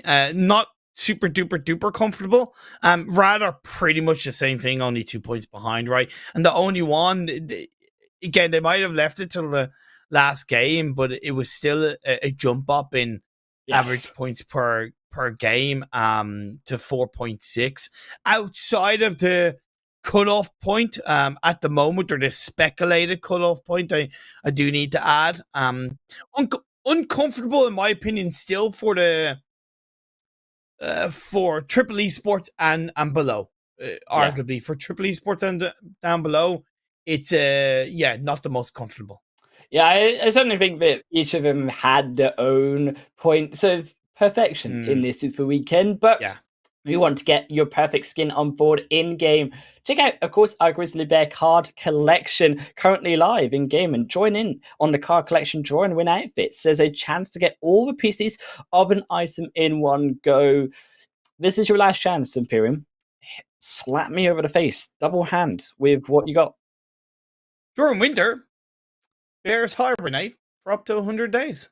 Ah, there you go. See, even they get the century mark too. There you go. And you know what they do during those 100 days of hibernation? Do they sleep? No, they play PUBG Mobile. Oh, exactly. See, that's how they lose all that energy, because see, that's fact. So I'm just reading what the fact says. So if it's on the internet, it must be true. Exactly right. Like, you gotta believe everything is on the internet. Clearly, Imperium. I mean, to be fair, okay. Like, if you guys at home want to also jump in and let us know exactly what you're thinking about those bear facts and jokes, you can find us on social media. Hashtag PMPL Arabia on the YouTube, on Facebooks, on the TikToks as well. Of course, you can find them all. Again, use hashtag PMPL Arabia and you just write Imperium stinky bear jokes. And that's obviously true because it's on the internet. Oh, I feel personally attacked. Jesus. You know what isn't stinky? Yeah. Coming into League Week number 2, right? Because it's going to be a new opportunity for the teams who didn't qualify for the first Super Weekend to get their PMPL journey back on track. It gives a day break for the teams who did play this Super Weekend to review what has happened over the 3 days and to kind of come into the second League Week swinging off the fences, especially if you're those top 8 teams.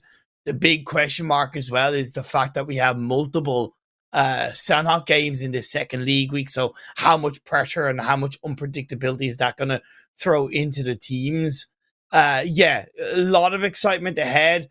Cur 12, SKYROCKET, Team Falcons, VISTA Gaming. I hope you've done everything you can over the last 3 days to learn, to VOD review, to take notes, to adapt, to train. You better come into League Week number 2 absolutely raring to go. I mean, 70 points. That's a mark that, as we say, all these 4 teams who didn't make it into the first Super Weekend have to make. But then on top of that, they need to go even further than those 70 points. Because keep in mind, a lot of those other teams may also make it into the second Super Weekend, Imperium, and then they start to increase their results too. So you need realistically not just 70 points, but like more 100, 120 points, and then third Super Weekend as well. Again, the focus and the priority for the bottom 4 teams who didn't qualify for the Super Weekend is simply to get into the second Super Weekend and not worry about who else joins them, right? It could be, Bob Dylan, Jimi Hendrix, the Pope that joins them in the second Super Weekend. It doesn't matter. The most important thing is that they get in there so they're able to take control of their own narrative across this PMPL and make it just a little bit easier or a little bit less stressful coming into the third Super Weekend. Again, it's extremely rare that we see a team make it into the finals with just one Super Weekend underneath underneath their belt. So the bottom 4 teams, you got to get the second Super Weekend into the mix. A lot of pressure on Falcons, Kurd, Skyrocket, and Vista to make it in to avoid potential elimination out of the PMPL Arabia next week. We'll be back with you Monday for the same time, the same players, back with the league stage where the points reset and the prizes, the expectations are even greater. We will see you guys then.